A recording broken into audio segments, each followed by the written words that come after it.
Chapter 741. The reason why many newbies can become famous so quickly is all because they have financial backers behind them. Don't be fooled by Yun Shishir's fresh and refined appearance. She may not be what you think she is. That's right. I agree with the comment above. Nowadays, many newbies are very insidious. They purposely create hype by stepping on big shots. I didn't expect Yun Shishir to be such a scheming person. Why don't you think about it carefully? Is Yin Bingqing really the kind of person who would bully newbies? She has status and fame now. If it weren't for Lin Fengtian, do you think she really wants the resources of this movie? I've heard that Yun Shishir isn't a simple character. Think about it.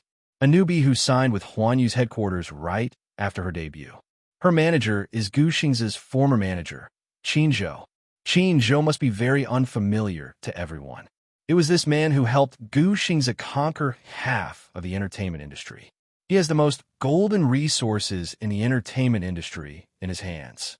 Why would such a manager manage an unknown newbie? Don't you think it's strange? I'll only say one thing. A newbie who can attend Huan Yu's annual cocktail party as Gu Xing's partner. If you say she doesn't have any background, hee. Yin Shishir, this newbie, is not simple.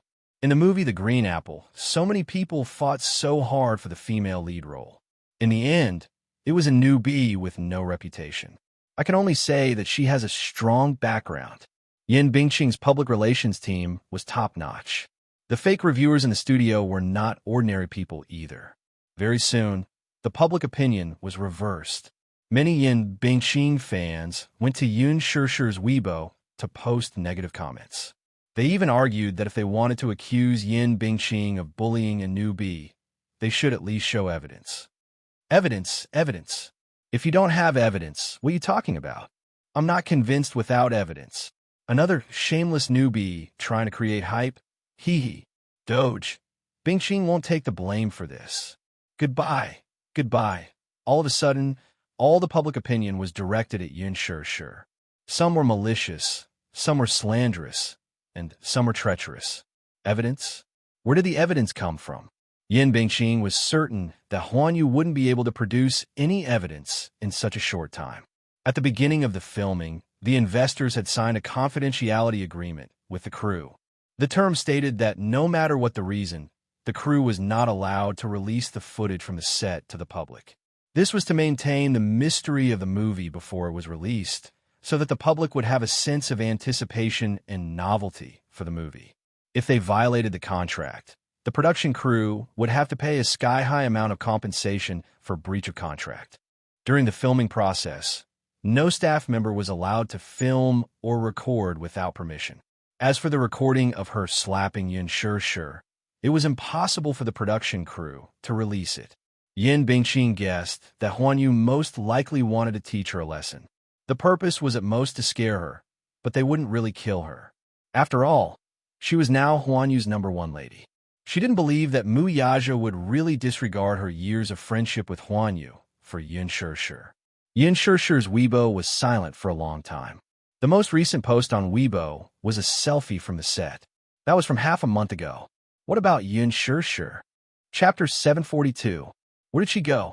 Could it be that she had become a coward because of her guilty conscience? The war on Weibo was at its peak for a while. Yin Bingqing's troll army was aggressive and wanted to turn the situation upside down. Some of Yin Shishir's loyal fans could not help but waver in this chaotic situation. From their initial determination to wavering, and then to Yin Bingqing's studio's bombardment of press releases, they gradually became suspicious. In the end, many fans who were not determined enough listened to Yin Bingqing's PR statement and immediately ran to Yun Shishir's Weibo to create a ruckus.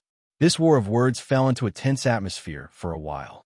Yin Bingqing browsed through the war on Weibo. The current situation was leaning towards her. While she was pleased with herself, she also felt a little uneasy. There was no movement at all from the 8 major media under Huan Yu. It was dead silent. She felt that there was something fishy about it. Was the short silence the calm before the storm? Yin Bingqing's worries were soon confirmed, because she found that her Weibo account had been blocked. When she tried to log in again and again, she was depressed to find that her account had been blocked by the website's operations. Blocked? She was not the only one. Even the other people in the studio had their Weibo accounts blocked and could not log in. Mo Yin called the website's operations team and asked to restore their login rights. In the end, he was told that the operations team did not have the authority to restore their login rights. No authority? Mo Yin was stunned. What did that mean? It meant that the ones who blocked their accounts were the higher-ups of the company. This meant that Huan Yu had started to take action. One after another, the troll accounts hired by the studio were also blocked and could not log in. Mo Yin's expression was extremely miserable. The other people in the studio started to look for various channels. However, they found that not only Weibo, but also many well-known forums and communities, their login rights were also blocked. In the evening, the official Weibo account of the Green Apple posted a long post. The post was a few thousand words long, and it revealed that Yin Bingqing had acted like a big shot in the crew, sneaked into the crew, requested additional scenes without permission, and maliciously ostracized other actors and actresses in the crew. In the end, the crew unanimously decided to kick Yin Bingqing out of the cast for violating the crew rules. Her role would be given to another actress from Huanyu. This decision had already been approved by the investors. Yin Bingqing's role had been replaced. Once the announcement came out, it immediately caused an uproar. This also meant that Yin Bingqing was officially removed from the cast. Moreover, the official announcement on the film crew's official website seemed to confirm that Yin Bingqing had slapped Yin Shishir. Huanyu also began to take action. The 8 authoritative entertainment media under its control blocked and removed the defamatory articles released by Yin Bingqing's studio. At 7 p.m., Huanyu's official Weibo suddenly posted a video online. It was a video edited from a master tape taken at the scene. The title was very clear and eye-catching. It pointed out that Yin Bingqing had ostracized newcomers in the crew. In the slapping scene, Yin Bingqing had maliciously NG'd and slapped Yin Shishir until her eardrum perforated. Apart from the video, there was also a diagnosis issued by the hospital. There were a few names on the diagnosis. External force caused perforation of eardrum, subconjunctival hemorrhage, mild concussion. Chapter 743. In the video, Yin Bingqing slapped Yin Shishir 6 times in a row. Her eyes were vicious, and each slap was extremely powerful. There were a few times when Yin Shishir fell to the ground in a sorry state. Yin Bingqing not only did not help her up, but she also pursed her lips and snickered secretly. Her sinister and vicious look was completely different from the goddess image that she usually created in front of the public. The netizens watched the video several times, but they did not see any arrogance or haughtiness from Yin Shishir toward her seniors, unlike what was rumored. On the contrary, she was very respectful to every member of the crew. Even if Yin Bingqing came up with all kinds of ridiculous excuses to deliberately NGs, she would still sincerely apologize to the director and the cameraman and thank them. She was a very humble and polite person. On the contrary, Yin Bingqing's performance during filming was completely different from the way she usually acted in front of the public. She was rude, unreasonable, arrogant, and acted like a big shot. Her ugly face was suddenly exposed in front of the netizens, causing them to be filled with righteous indignation. The netizens could not accept the fact that the truth of the matter was so disappointing. The goddess in their hearts was actually such a vicious person. Yin Bingqing's ruthlessness was hard for the netizens to accept, but they also saw her true colors clearly. Yin Bingqing's diehard fans were even more furious when they saw the video.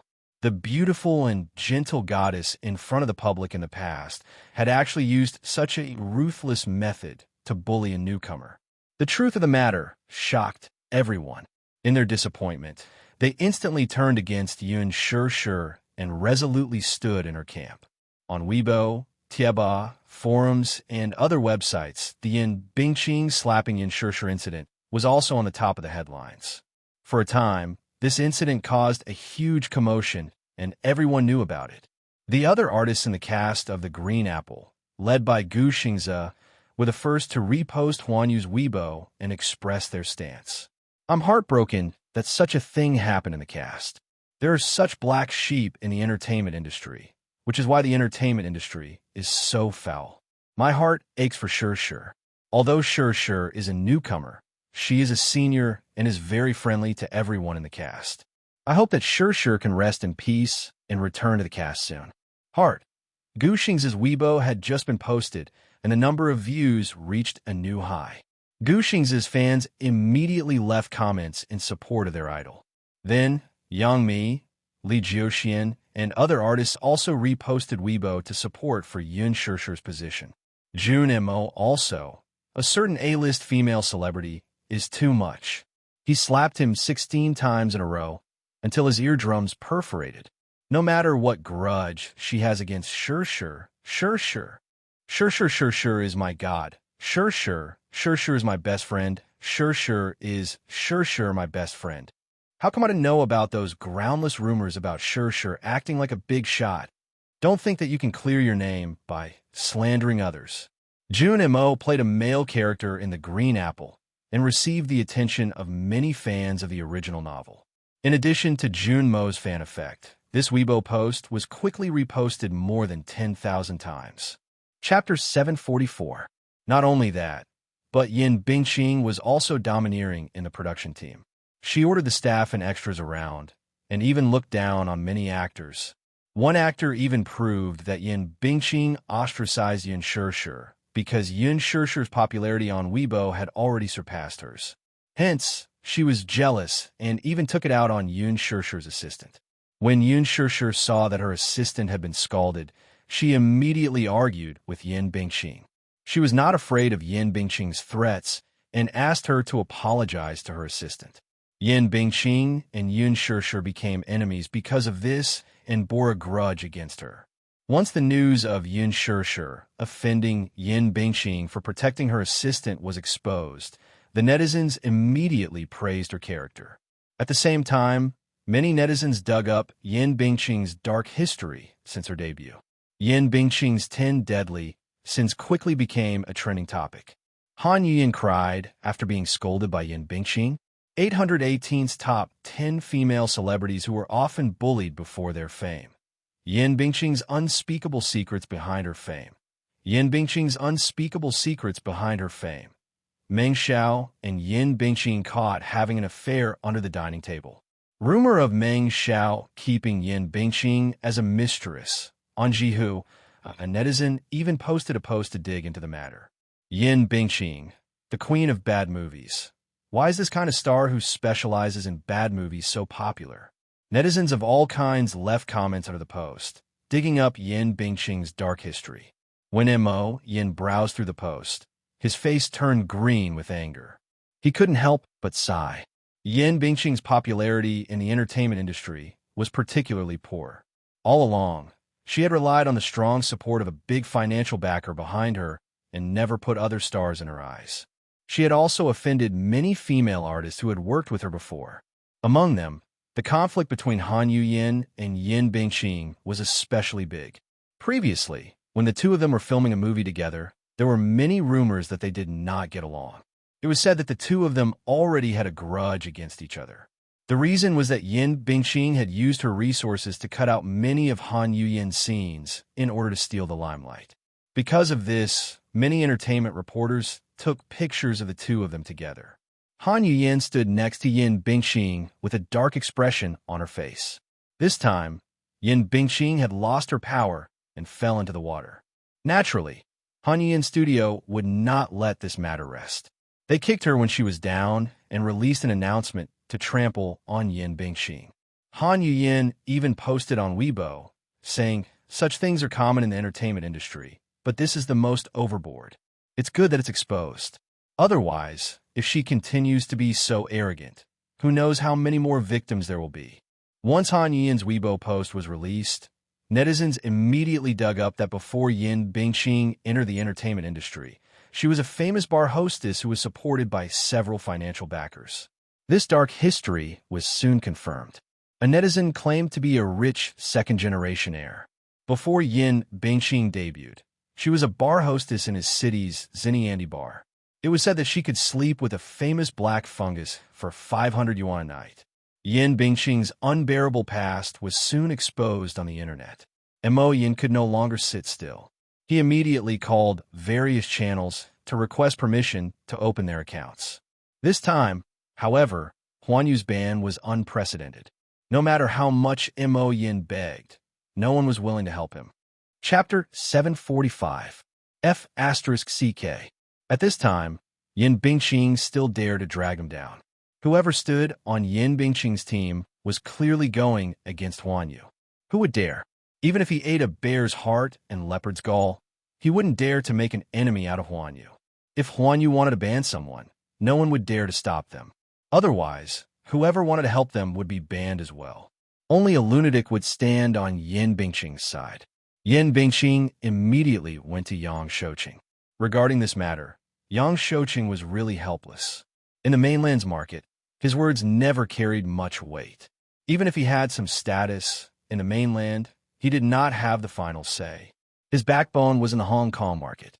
Now that the Hong Kong film industry had declined, he tried to shift his focus to the mainland. He wanted to invest in Huan Yu and get a share of the mainland market. But Huan Yu did not give him a chance.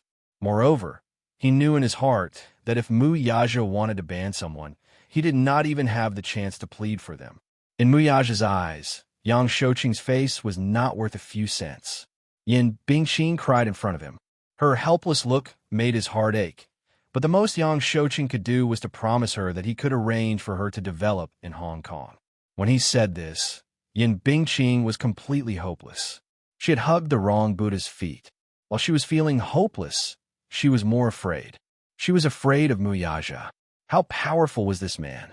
In just one night, he had completely pushed her to the bottom of the valley. There was no room for struggle at all. What magic did this Yin Shirshir have to make so many people rush forward to protect her? Mu Yaja was one. Gu Xingze was also one. In her heart, she was also secretly regretting. If she had restrained herself a little back then, she would not be in this situation now. But there was no medicine for regret in this world. At this moment, Yin Bingqing wanted to go to the hospital to beg for Yin Shirshir's forgiveness, but she could not even take a step through the door. She was deeply aware that perhaps her entire life had been ruined. It's all over. In the past few days, Weibo had been bustling with activity. However, Yin Shirshir's Weibo, the other female protagonist of the incident, was cold and cheerless. She didn't even make a statement. Many netizens felt sorry for her and guessed that it was because she was injured and hospitalized that she couldn't stand up and express her opinion. In fact, under careful nursing, Yin Shirshir's injuries had healed and she had been discharged for the hospital in advance. Mu Yaja was worried that Yin Shirshir and Yin Tianyu would be upset if they saw the rumors circulating on the internet these few days. Hence, he made arrangements in advance for the family of four to head to a private island for a vacation after settling the overall situation. Yes, family of four. He liked this term very much. It felt very warm. It felt like home. Yin Shirshir was completely unaware of Mu Yaja's intentions. Originally, the doctor had said that she would only be discharged in 3 days. In the end, she was suddenly on vacation. When she reacted, all she saw was a boundless blue sea in front of her. Seagulls kept skimming over the sea level, making retching sounds, but they were quickly drowned out by the sound of waves crashing against the shore. The boundless blue sea seemed to be connected to the sky at the end of the sea level. Yin Shirshir had never seen such a blue sky before. It was so clear that it was not tainted with a trace of impurities. Because of this beautiful and pleasant scenery, the haze in her heart for many days was instantly swept away and swept away. Chapter 746. Mu Yaja bought it 3 years ago and opened up a road on the island. He spent a year building a castle on the island. The castle had a private helipad. It was a magnificent sight. When Yin Shirshir walked into the retro and luxurious castle, she was greeted by 2 rows of maids with respectful smiles on their faces. Everything in front of her turned her worldview upside down. She thought that places like castles were for the nobles and royalty to live in. What was the saying again? Money could make the devil turn millstones. Yu looked at Yin Shirshir's astonishment and felt a little indignant. What was a private island? He could buy one, too. Mommy seemed to like this place a lot. Yu pondered for a moment. Should he buy a private island for Mommy, too? The scenery here was not bad. An island should not be too expensive. It was hard to buy mommy's happiness. Muyaja brought them here for a vacation out of the blue. One who was unaccountably solicitous was hiding evil intentions. At this thought, Yun Tianyu sized up the man warily, suspecting that he had ulterior motives for this trip. Muyaja looked at Yu Yu's indignant face and quickly understood what he was thinking. He exchanged glances with Xiao Chen. The tacit understanding between father and son made the little lad understand at once. Hence, he walked forward, hooked his arm around Yun Tianyu's shoulder, and smilingly asked, "Little brother, let's play beach volleyball, shall we?" "No." Yun Tianyu coldly rejected. "No? Why?" Xiao Chen's eyes darted around before he covered his mouth and snickered. "Are you afraid that you can't beat me?" "Umph. How can that be? Do you think you can beat me with this level of skill?" Although he knew that the other was trying to provoke him, Yin Tianyu was still unconvinced. "You're obviously afraid of losing face to me. Sports are my forte. You're far behind me in this aspect. Let's compete. I'm not afraid of you. Come on." Xiao Chen tauntingly hooked his finger at him. Naturally, Yin Tianyu was indignant and rubbed his palms together. He took the bait. Xiao Chen stepped forward to grab Yun Tianyu's hand and pulled him away. Before he left, he didn't forget to turn back to give Muyaja a thumbs up and mouth, "Daddy, you can do it." "Well done." Muyaja mouthed back. The two little lads disappeared in an instant. At this moment, Yun Shishir was standing in front of a mural, looking at it in a daze. Muyaja walked over, put his arm around her shoulder, and rested his chin on her shoulder lazily. "Do you like it here?" "I like it." Yun Shishir's eyes were bright, and she couldn't hide her amazement. "Do you know, this is the first time I've seen the sea. Never seen it before." "Yes, I didn't have the chance to see it before."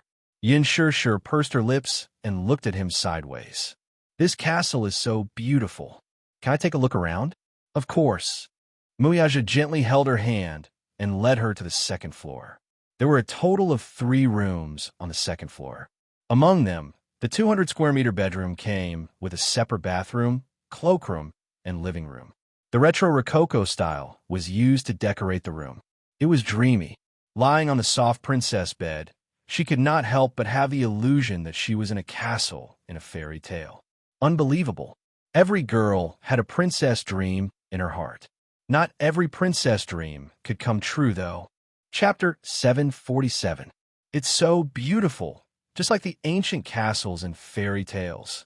The castle was huge. Excluding the attic, there were a total of 5 floors. It was unbelievably huge. According to her estimation, it was more than 5,000 square meters. This was just an estimate. In fact, it might be much more than that. There were magnificent arches and beautiful wall lamps. Walking along the long corridor through the clear floor-to-ceiling windows, one could see the breathtaking beauty of the beach. Yun Shishir stood in front of the floor-to-ceiling windows and looked at the endless sea. The waves rose and the clouds surged. The sea reflected the sky, and the sky covered the sea, forming a line. It was magnificent. She took a deep breath. Even the air was so fresh. It was the first time in her life that she breathed in such pure air. Yun Shishir suddenly realized the true beauty of this world. Muyaja stood behind her and wrapped his arms around her waist, encircling her in his embrace. He lowered his head to look at her bright smile, which was gentle and moving. The softest part of his heart was mesmerized by her smile. "Is it beautiful? Beautiful." Yun Shishir raised her smiling face, her eyes reflecting the blue sky. Muyaja couldn't help but kiss her forehead. In his heart, the most beautiful thing was her eyes, which were looking at the beautiful scenery. So beautiful. She couldn't help but ask. She was really curious. "Why did you suddenly have the idea to bring me here?" "However," he said, "isn't it good to take a vacation and recuperate away from all the troubles?" Vacation, what a luxurious way to put it. Yin Shishir sighed. "But this is indeed a good place to take a vacation. If you like it, this place will be yours in the future." Yin Shishir was stunned. "What do you mean? I'm giving this island to you. Do you like it?" "I don't want it, Yin Shishir said. This is your property. It's yours.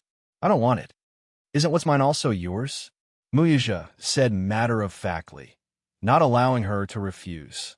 What are you talking about? Yin, sure, I'll give you anything in this world that you want. My everything is yours. Yin sure couldn't help but widen her eyes in astonishment. Muyaja lowered his head and gently sealed her lips. His thin lips pressed against hers, and he smiled. Then he announced domineeringly, "You're mine." After saying that, he deepened the kiss. Yin sure smiled. Her face blushed, and she pushed his chest. However, the man did not allow her to explain and grabbed her little hand that was causing trouble, not allowing her to resist. He carefully used his tongue to trace her lips, seriously and lightly kissing her.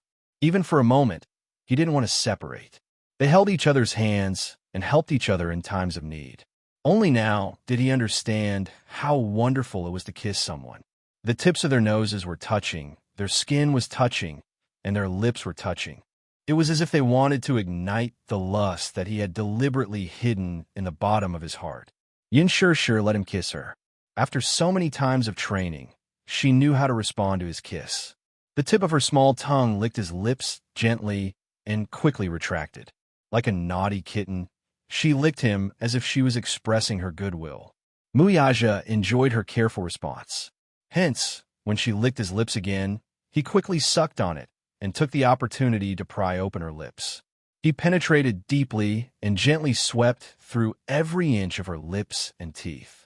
Her orchid scent instantly hit him in the face. It smelled so good. For the past few days, he had been with her. They used the same brand of toothpaste, shower gel, and shampoo. Chapter 748. He liked this feeling very much. He liked that every part of her body had his scent. Gradually, he did not want to reject just a kiss.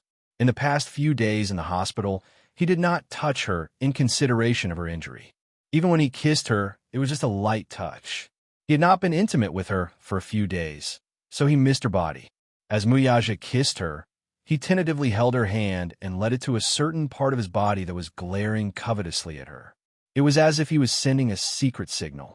The burning sensation from her fingertips was so clear, even though it was separated by clothes. Yin sure opened her eyes in shock, only to meet his deep and serene eyes. There was no need to hide the lust in his eyes. Hey, Yin sure blushed, but she did not know what to say to him. She did not know what was in this man's mind. This man, he had just gotten off the plane, and how energetic was he? Can't you think of something else other than this? Muyaja answered no. Could this guy be any more self-righteous? Mommy, Xiao Yichen's anxious voice came from not far away. Yin sure and Muyaja were both startled. The voice came from the staircase, and they immediately rushed over. When they reached the staircase on the second floor, they saw Xiao Yichen standing at the top of the stairs with Yun Tianyu in his arms. He was sweating profusely and looking anxious. When he saw them rushing over, his voice was filled with uneasiness. Mommy, little brother, I don't know what's wrong with him. He seems to be having trouble breathing. Yun Tianyu was carried in his arms. Yichen was taller, so Yun Tianyu was a head shorter than him. Being carried in his arms, Yun Tianyu looked so petite and boneless. He was so light, as if he could be blown away by a gust of wind. Yin Shurshu's heart skipped a beat. She saw Yun Tianyu curled up with his hands, clutching his chest, as if he were about to suffocate. His breathing was rapid as he gasped for air. His little face was abnormally red. Beads of sweat rolled down his face and dripped onto Xiao Yichen's hands. Xiao Yichen lowered his head to look at Yun Tianyu's pained expression. His face was filled with guilt, and his eyes were filled with anxiety, as if he were about to cry. Mommy, Yu let out a weak cry for help. Every time he said a word, he would have to gasp for air. Stunned, he could not form a complete sentence. Muyaja furrowed his brows. This was his first time seeing the child acting up. It was excruciating. Ordinary people couldn't imagine such pain. It must be very uncomfortable to be unable to breathe. This child, Muyaja, was shocked. He suddenly recalled the doctor's words when Yun Tianyu was hospitalized that day. This child's condition is very bad because he was born prematurely and didn't absorb enough nutrients from his mother's body, his body is already weak. The best way is to undergo surgery. However, the child is still young, and surgery is very risky, so it's not recommended. Currently, we can only use medication to stabilize his condition. Hyperventilation was a physiological reaction caused by acute anxiety. When it flared up, the patient would feel his heart beat faster, palpitations, and sweating. The patient could not feel his breathing, so he breathed faster. As a result, carbon dioxide was excreted and the concentration was too low, resulting in respiratory alkalosis and other symptoms. Chapter 749. Yun Shishir immediately went downstairs and walked to Xiao Chen's side. With just one look, she was certain that his old illness was acting up again. Bring him to the bed first. Lie flat or help him sit up. Dyspnea syndrome, when acting up, would cause suffocation and pain in the heart, causing the person to subconsciously curl up. However, the more this happened, the harder it was for the person to breathe. The person had to lie flat or sit up to relieve the symptoms. Yun Shishir wanted to take Yu from Xiao Chen's arms, but the butler, Uncle Xiao, who was dressed in a tuxedo, quickly stepped forward and respectfully said, "Madam, let me do it." "Madam," this title caught her off guard, but she could not care less now. The butler brought the child to the bedroom. Yun Shishir found a paper bag, hugged Yu's shoulders, and passed it to him. "Yu, come." She was so anxious that she could not speak. Yin Tianyu still had a sliver of hope left. He took the paper bag from Yun Shishir's hands, covered his mouth and nose, and took deep breaths. Muyaja pursed his lips and looked helplessly at Yu's pained expression. He asked, "Is he suffering from an old illness?" Xiao Chen was guarding Yu by the bed. When he heard Muyaja's question, he immediately turned to Yun Shishir with a puzzled look. "Mommy, what's wrong with little brother?" Yun Shishir calmed herself down and immediately comforted him. "It's all right, Xiao Chen. Don't worry." With that, she looked up at Muyaja. "Where's Yu's luggage?" "I brought medicine, and the medicine bottles are in his luggage." Before Muyaja could speak, the butler, Uncle Xiao, stepped forward and said, "The luggage has been put away. I'll go get it right away." "Okay. Sorry to trouble you." "You're welcome, madam," the butler said politely. Then, he immediately turned around and left the room to collect the luggage. Although Yun Shishir comforted him, Xiao Chen still felt guilty.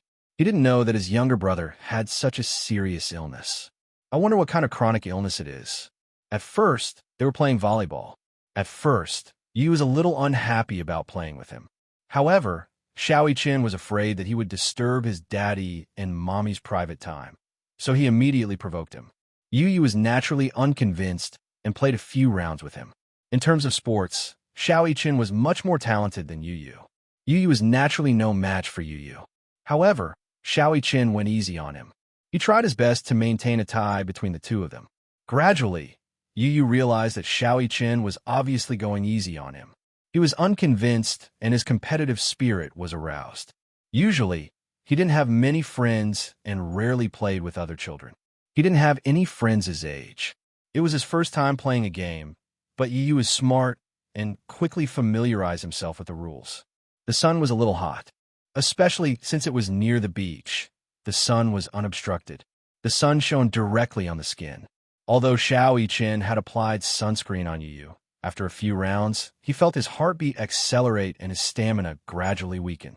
The gap between the two of them gradually widened. Yu was unwilling to give up. "It's the last round. Whoever wins can sleep with mommy tonight," Xiao Chen suddenly said. Yu looked unhappy and said, "No. Are you afraid of losing?" Yu said angrily, "It doesn't matter if you win or not. You can't sleep with mommy. Mommy is mine. Then, mommy will sleep with daddy." Chapter 750. Then, mommy will sleep with daddy. "No way." Yu's face suddenly turned ugly. "Why not?" "Because," he pursed his lips in anger, but he did not know how to explain himself. Gritting his teeth, he suddenly tiptoed and sent the ball out with all his strength. The ball flew high over the net and deviated from its trajectory.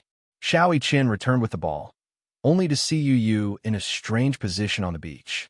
He initially thought that this guy must have not exercised for a long time, so his stamina was weak.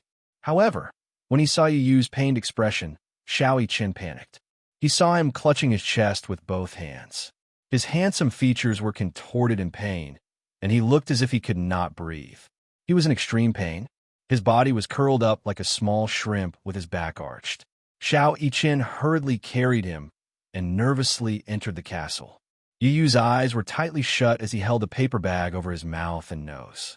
Yin Shishir guided his breathing rhythm from his side. Yu Yu obediently followed her lead and adjusted his breathing. Finally, his symptoms eased a little. Uncle Xiao brought the luggage over. Yin Shishir took out a bunch of bottles and jars from the luggage. Xiao Yiqin was dumbfounded at the sight. Could it be that all these medicines were taken by his younger brother? Was he sick? But Xiao Yiqin's gaze fell on the bed. He looked at Yun Tianyou's face, which was gradually regaining color. He clearly looked healthy and did not look like a sick child. Yin Shishir took out a small medicine bottle and put in a few first aid pills. She walked to Yu Yu's side and placed the medicine in his inner pocket. Yu Yu, on the other hand, looked calm. It was as if carrying first aid pills was a normal thing. Don't you need to take them now? Muyaja knitted his brows. His symptoms have eased, so there's no need. These medicines are for emergencies when I'm not around, Yin Shishir explained. Is it that serious? It's already much better than when he was young. Yin Shishir smiled and looked at Yu Yu, who was holding the paper bag and taking deep breaths. When he was young, he had frequent relapses. Now his symptoms have eased a lot. The doctor said that it's best if he can undergo surgery now, but Yu Yu is still too young. There's a high risk of surgery now, so we can only control. Mommy, why is little brother like this? Little Yiqin, who was beside her, gently tugged at the corner of her clothes. He was determined to find out what had happened, so that he could be more careful in the future. She felt that her younger brother was as fragile as glass. If she didn't take care of him carefully, he would shatter. Is it because I pulled and played volleyball, so it's not that? Yin Shishir squatted slightly and held Xiao Yiqin's shoulders.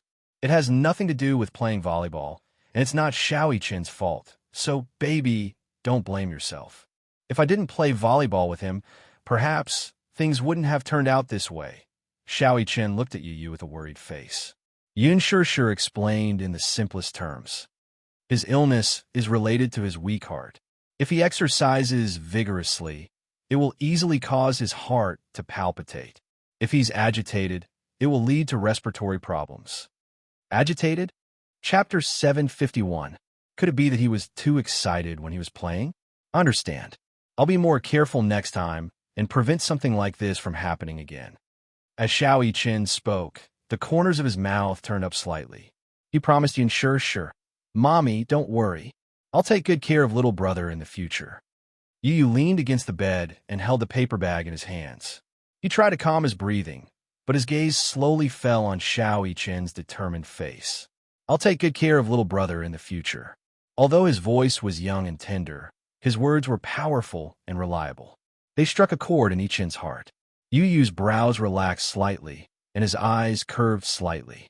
His pink lips, which were covered by the paper bag, curved slightly. This older brother of his seemed to be very reliable. He wasn't as stupid as he had thought. Surprisingly, it made him feel reliable. Yu Yu's symptoms quickly stabilized. Xiao Yiqin immediately walked to the bed, held his shoulders, and helped him lie down. He did not tuck the blanket properly for him. Yin Shishir walked forward and took a good look at him. Seeing that he had recovered, she was no longer worried. Are you tired from playing? She pinched his little face. Look at you. You're sweating all over. Did you have fun? Xiao Yiqin looked at him expectantly. Yu Yu glanced at Xiao Yiqin lightly. His cheeks turned red, but he pretended to be cold and said, Yeah, it was okay. I was a little bored. A little bored. Xiao Yiqin's eyes drooped in disappointment. He pouted pitifully. If you're tired, take a nap. When you wake up, Mommy will give you a bath. Okay. Mommy, will you accompany me? Yu Yu smiled with his eyes narrowed. Mommy is going to pack my luggage. I'll come back later. Let your brother accompany you first. Okay? Yin Shishir coaxed him.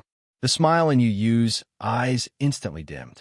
He glanced sideways at Xiao Yiqin, who was lying on the edge of the bed like a puppy wagging its tail and looking at him with bright eyes. All right. Yu raised her eyebrows and pulled up the blanket to cover half of her face. Only her eyes were exposed. Disappointment was evident in her eyes. The corners of his mouth curled up slightly. This time, he did not refuse. Xiaoqin's eyes lit up. Even though Yu did not show any signs of intimacy, Xiaoqin felt that his Sundra little brother was trying to get close to him. "Mommy, I will take good care of little brother." "Okay, call me if you need anything." Yin sure wanted to give the two brothers more opportunities to get along. 6 years of time was like a great flood, diluting the strong feelings between the brothers. Now, she hoped that the two children could get closer and at least not be so distant. Xiaoqin obviously liked Yu a lot, but Yu was a little cold towards Xiaoqin. After Yin Sure left the room, Yun Tianyu covered his face with a blanket and planned to take an afternoon nap. Just as he was about to fall asleep, Xiaoqin lifted the blanket covering his face. "You can't sleep under the blanket. It's not good for your health." Xiaoqin's handsome face enlarged in front of him. "Little brother, are you sleepy?" "I'm sleepy." Yu answered nonchalantly and then turned around to face him with his back. His attitude was aloof. Chapter 752. "I don't want to." Yu closed his eyes. Xiaoqin suddenly whispered into his ear, "Little brother, your eyelashes are so long. This guy is so talkative." Yu was annoyed and turned over. Xiaoqin was like a kitten again.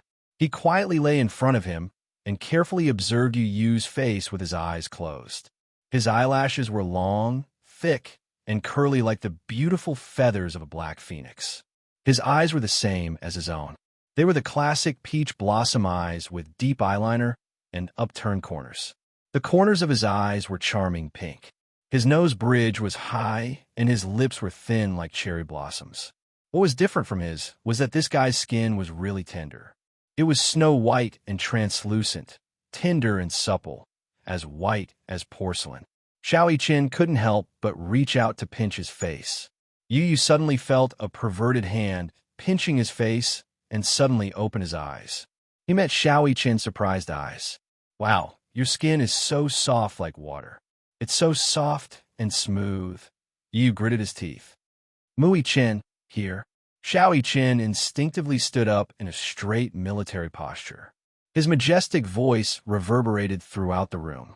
Yu was dumbfounded by his loud and clear here. Xiaoqin realized his embarrassment and touched the back of his head embarrassedly. "Well, I've been training in the military since I was young. When you called my name, I subconsciously saluted." Yu's eyebrows twitched. "Can't you be quiet for a while?" Okay. Xiaoqin looked at him lovingly.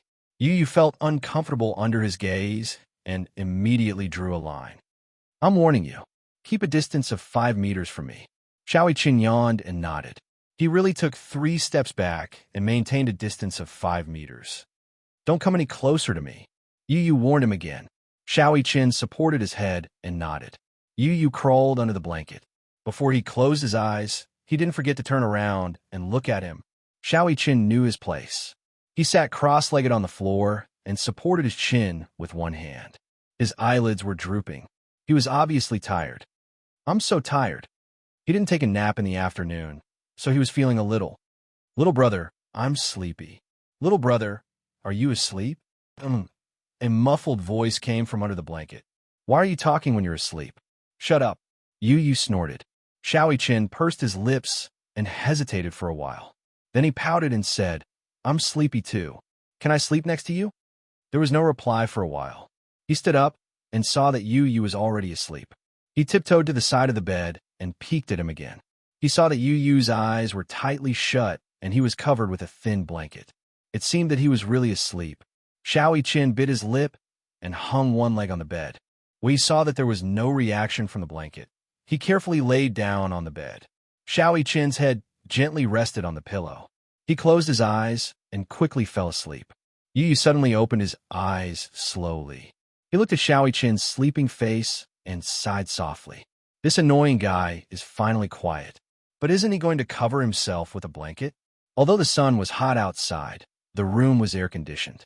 If he didn't cover himself with a blanket, he would easily catch a cold. However, there was only one blanket in the room. Chapter 753. I don't want to share a blanket with this annoying fellow. He deserves to catch a cold if he doesn't hug his blanket to sleep. With this thought in mind, he calmly turned over and went back to sleep. Xiao Qin suddenly turned over. Yu, who was about to fall asleep, was startled awake by his action. He turned around and saw little Yi Qin lying on his back, facing him with his arms hugging his shoulders. Apparently, he felt cold in his sleep. Yu pursed his lips and frowned slightly. With a conflicted expression, he slowly lifted a corner of the blanket. In the afternoon, Yin Shishir finished packing her luggage. Muyaja leaned against the door and suddenly thought of something. He asked, "Who usually cleans the room at home? The house is too big, so I hired a cleaning lady. What about before you moved? Weren't you renting a house before this?" "Yes.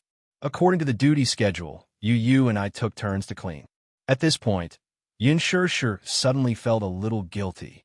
Most of the time, Yu is the one cleaning. Muyaja narrowed his eyes dangerously. "You actually made my son do manual labor? What? Why are you looking at me like that?" Yin Shishir protested unhappily. "What do you mean by making you do manual labor? You're looking at me as if I'm abusing a child. Isn't that the case?" Muyaja walked into the room and sat on the bed. He listed out her crimes one by one. "Have you ever seen a 6-year-old with the culinary skills of a 5-star chef? Have you ever seen a 6-year-old with the ability to clean a room alone? Have you ever seen a 6-year-old with the ability to—" She had a net worth of hundreds of millions at the age of 6. Yin Shishir did not know about this. He almost let it slip. "Mr. Mu, Yu is already 7 years old. He just had his birthday," Yin Shishir reminded him. "Is there any difference?" "No. You're a year older, so you're more sensible. He's so mature," Muyaja reminded her. "At least, I've never seen a child as mature as him." Yin Shishir felt guilty for a few seconds and nodded silently. This child was indeed too precocious. Muyaja asked suspiciously, "How did you educate your child?" "It was really too amazing. The last time he tasted Yu's cooking, if Yin Shishir hadn't admitted it herself, he wouldn't have believed that such exquisite culinary skills came from a child. Every piece of meat was extremely light and thin and stir-fried with flavor. Every stalk of vegetable was cut evenly, and each stalk was well-proportioned." "How did Yin Shishir educate her children at home?" "I didn't really educate him. I just let him develop naturally," Yin Shishir said calmly. "Natural development, my ass. Natural development can develop to this extent." Muyaja obviously did not believe it. "What else can I do? I didn't even sign him up for an extracurricular class. He usually stays at home to play computer games, read magazines, and do homework," Yin Shishir said innocently. Muyaja glanced at her from the corner of his eyes.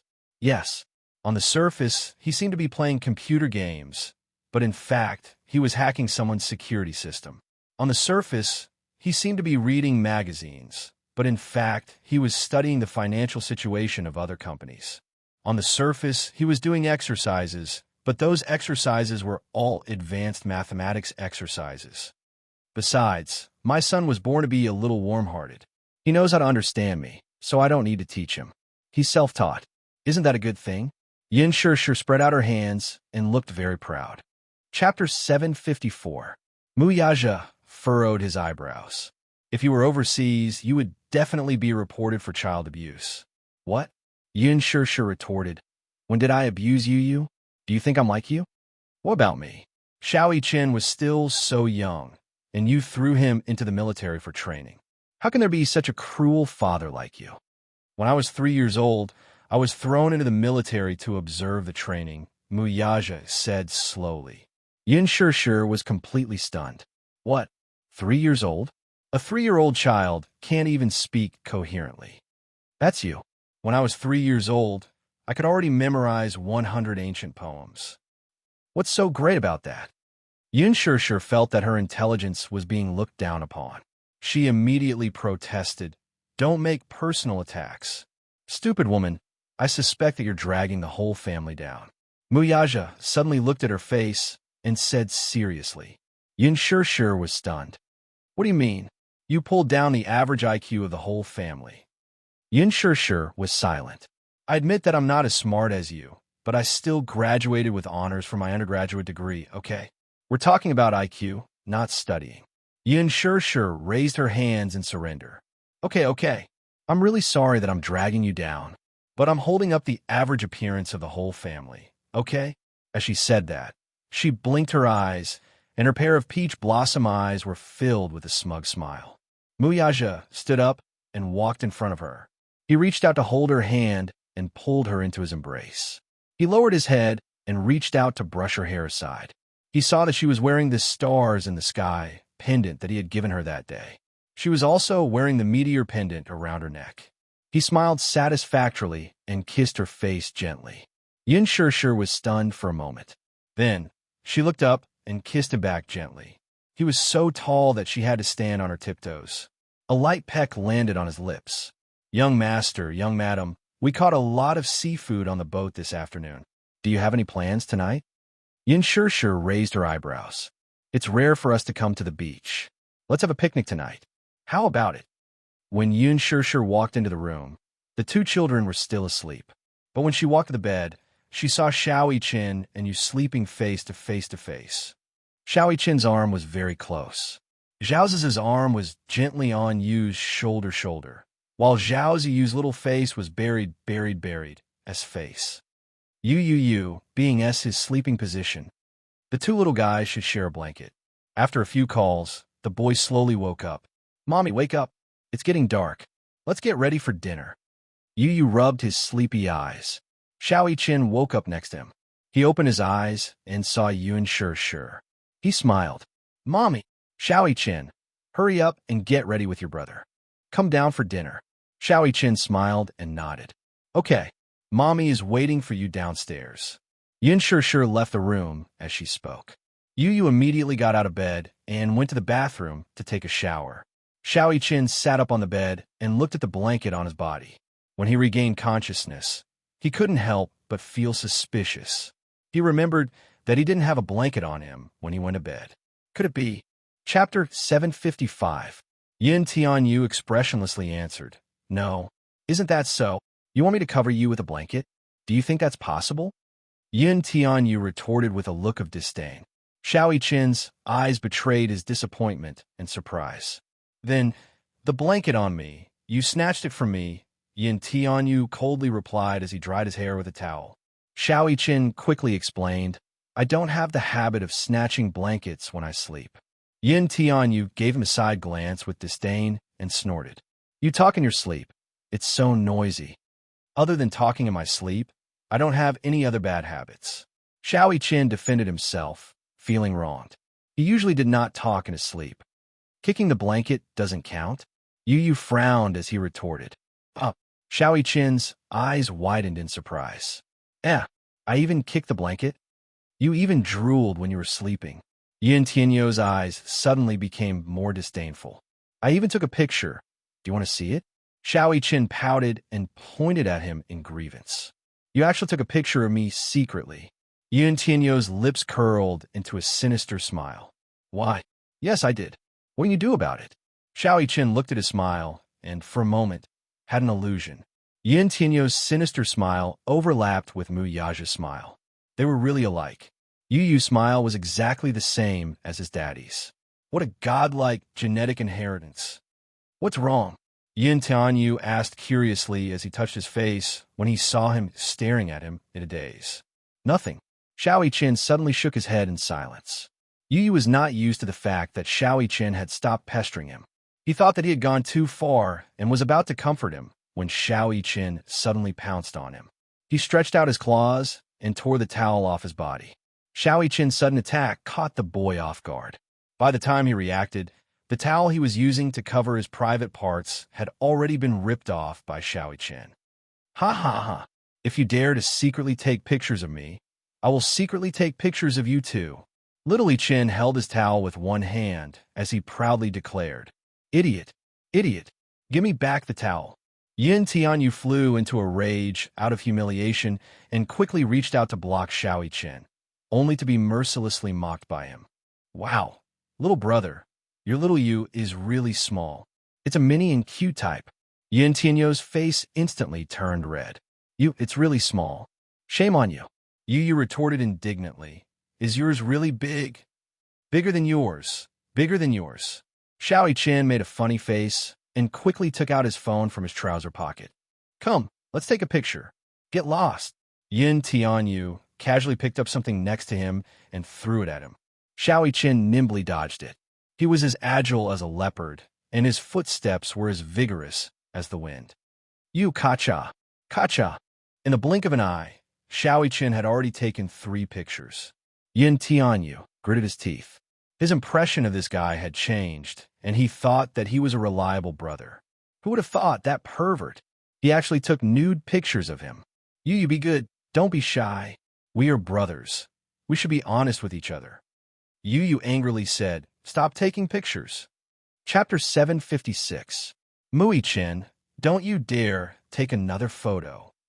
Yun Tianyu covered his private area with his hands and glared at him in shame and anger. Mui-chin did not take his threat to heart at all. It was as if he was not affected at all. He waved the phone in his hand and said smugly, I'll take a photo. I'll take a photo. I'm not like you who secretly took photos. I'm taking them openly. What can you do to me? What do you think? Yu's anger rose when she saw how he dared to show off in front of her. Mui-chin was not afraid of Yu's anger as he continued to jump around and agitate her. Ah, Yu is really small. How can you be so tiny? Mui-chin covered his mouth and snickered at him. Yun Tianyu snorted indignantly. A cold sneer appeared on his face as he slowly retorted. You said that mine is small, but yours isn't that big, either. Mine is definitely bigger than yours. Daddy's is big, so I'll definitely be like Daddy's when I grow up. Xiao Qian put his hands on his waist as he spoke righteously. His words betrayed Mu Yaja completely. At this moment, Mu Yaja, who was strolling on the beach with Yun Shir, sneezed gracefully. I don't believe you. You can't be trusted at all. You're obviously very small, yet you're pretending to be big. You're obviously bragging. Yu's pink lips twitched as he shot a disdainful look at a certain part of his body. His hands were too small and could not cover his private area. She decided not to be pretentious and let go of them. With her hands on her waist, she looked at him coldly. The mockery in her eyes could not be more obvious. Mui-chin's expression changed slightly. He was hurt by Yu's merciless sarcasm and doubt. His face turned red as he said, I'm not lying to you. Mine is bigger than yours. You're obviously jealous of me, so then show it to me too. If you don't show it to me, how would I know if it's big? Yu pointed at him and smiled coldly. Even if it was a real gun, it had to be shown. Everything he said was a big lie. Mui-chin was, after all, naive and innocent. He was goaded by his father's words. All right, I'll show it to you. Who's afraid of you? He walked up to him indignantly. Just as he was about to unzip his pants, Yu let out a sinister laugh and reached out his claws. Imitating his older brother's earlier method, he pulled down his pants in one swift motion. Mui-chin was shocked by his actions and took half a step back. However, he tripped over his pants and fell to the ground. Ouch!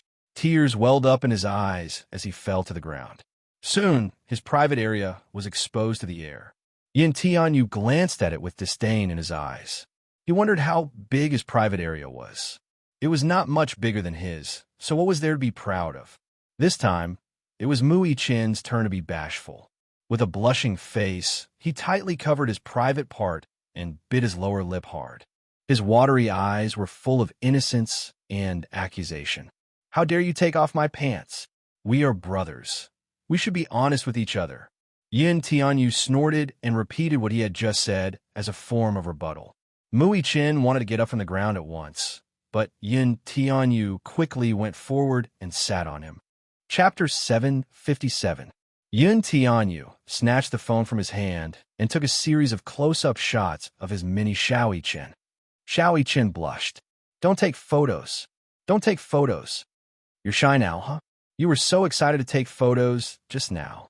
Yin Tianyu clicked his tongue again and mocked. You still dare to say that yours is big. The little lotus is just showing its tip. The little lotus is just showing its tip. This analogy was perfect. Xiao He. What fried dumplings? Xiao Qian was baffled by his sudden analogy. Idiot, such a profound language philosophy, is definitely not something a fool like you can understand. Yu smiled and took a few more close-up shots before he stood up in satisfaction. How many photos did you take just now? 9 consecutive. Yun Tianyu gracefully put on his shirt while holding his phone with one hand. He kept scrolling through the close-ups he had just taken. In comparison, Muichin's penis was indeed a little bigger than his. Still, it was only a little bigger. He still had room for growth. Perhaps he would be able to make a comeback in the future. Give me back my phone. Xiao Qin pulled up his pants and snatched it from Yun Tianyu's hand. Yun Tianyu pressed the send button and sent those photos to his cloud drive. He saved them and then deleted all the photos Xiao Qin had taken of him secretly. The whole process took less than 10 seconds. His fingers flew across the screen to confirm that all the photos had been deleted. He then generously threw the phone back to him. Here, I'm returning it to you. Xiao Qin immediately flipped through the photo album on the phone, only to find that he had secretly taken several nude photos of Yu. They were all... No, damn, they were all gone. Muichin sorrowfully asked, "What did you do?" "Nothing." "Then why are those photos gone?" Yin Tanyu nonchalantly replied, "Oh, I deleted it." "Ah, Yu, you're so bad." Muichin complained. It wasn't easy to secretly take photos, but they were all deleted. His heart ached. Yu elegantly put on his suit shorts and snorted, but he did not comment. "You're too stupid. How can you blame me for being bad? How dare you delete my photos?" Yin Tianyu turned around, his lips curling into a playful smile. "I must remind you that you were the one who took photos of me first. I'm just legally defending my right to privacy. Although I'm still young, but to my secretas for privacy, I still have the right to protect it. Understand?" "What do you mean by violation of privacy?" "You took pictures of me without my permission. That's an invasion of my privacy." Muichin stared at him blankly. He felt that his pompous words actually sounded quite reasonable. Muichin nodded his head in understanding. Belatedly, he came to a realization. "Then why did you secretly take photos of me? That's because you're not as good as others. If you have the ability to attack me, delete those photos." Yin Tianyu spread his hands. To Muichin, the expression on his face was extremely repulsive. You cheated." Muichin was at a loss for words. He felt that his younger brother was too repulsive. Yin Tianyu smiled provocatively. Idiot. Muichin was even more vexed and pounced on him. Yu was caught off guard and fell to the ground. The movement was so loud that he bumped into the luggage on the table. Chapter 758. Muichin was alarmed by the sound of something falling.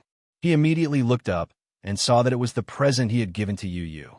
Out of curiosity, he let go of Yu and took the small and exquisite gift box in his hand. The packaging was still there, and even the ribbon tied into a bow was still there. There were some signs of wear and tear on the outer packaging, which seemed to be frequently used. Why was it not opened yet? He had put in a lot of effort to pick this present, and he only hoped that he would like it. However, did his younger brother not like his present? He was not even interested in opening it to take a look. Yu got up from the ground and brushed the dust off his clothes. He looked up and saw from the corner of his eye that Muichin was holding the gift box in his hand. His brows were furrowed, and his eyes were deep in thought. When his gaze fell on the gift box again, he strangely blushed and immediately walked forward. "Give it back to me." Yu reached out to grab it, but he caught nothing but air. Muichin avoided his hand and looked up. His gaze fell on his face with a conflicted look. "This is my present for you." "Yes." Yu pinched the corner of his shirt and nervously pursed his lips. He pretended to be cool and arrogant as he raised his chin. His little pink lips were pressed into a tight line. "Why didn't you open it?" Muichin asked curiously. I... Yun Tianyu furrowed his brows and stammered for a while. He suddenly glared at him and snapped. "Why are you asking about this? It's none of your business." Xiao Qin was already used to his cold and arrogant attitude. He could not help feeling disappointed when he saw that his carefully chosen present did not seem to be favored by his younger brother. "I took a long time to choose this present, and then..." Yu's heart seemed to be stabbed when he saw the loneliness on his face. His attitude softened a little. "And then I hope that you will like it." Xiao Chen raised a brow and suddenly laughed self-deprecatingly. You don't seem to like it, though. Is it because you don't like this gift? Mui Chen's face fell as he said sadly. Yu Yu hesitated for a while and then said hesitantly, No. But if you don't like it, then forget it. Sigh. As Mui Chen spoke, he put the gift into his trouser pocket with an aggrieved expression. Only then did Yin Tianyu panic. He rushed up to him and gripped his wrist tightly.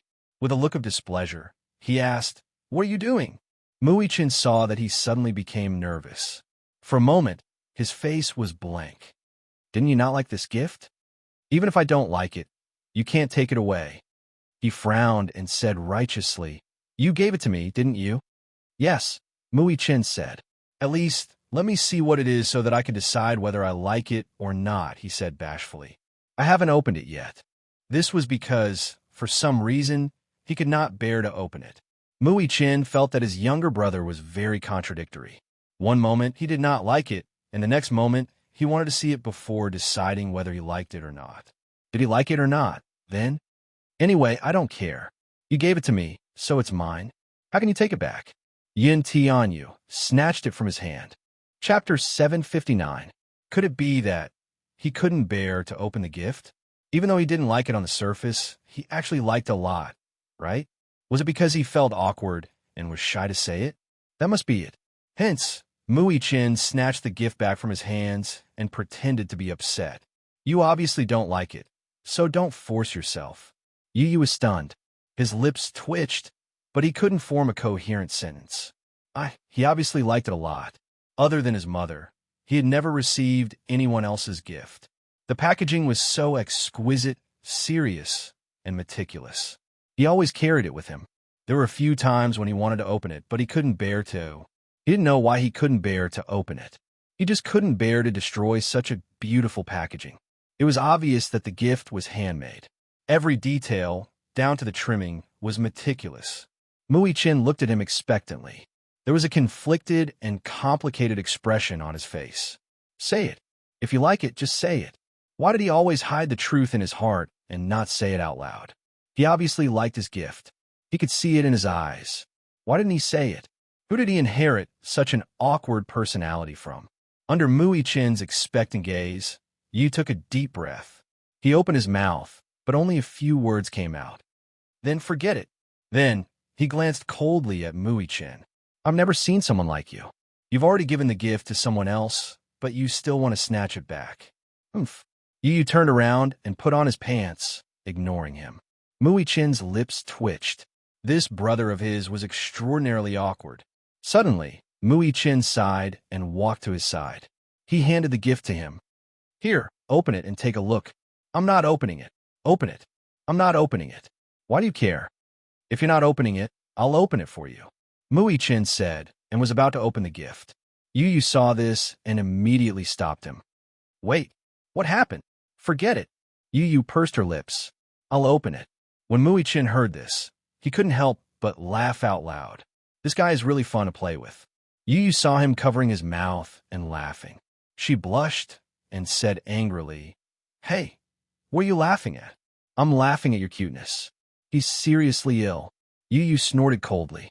Then, she pinched the ribbon between her fingers and hesitated for a moment. Finally, she pursed her lips and pulled the ribbon away. He slowly tore off the packaging with an expectant and devout expression on his face. Every step he took was very careful. Even if it was a cheap packaging paper, he was reluctant to tear it. Mui Chen looked at the serious and cautious expression on his face and felt a little touched. He really cherished this gift.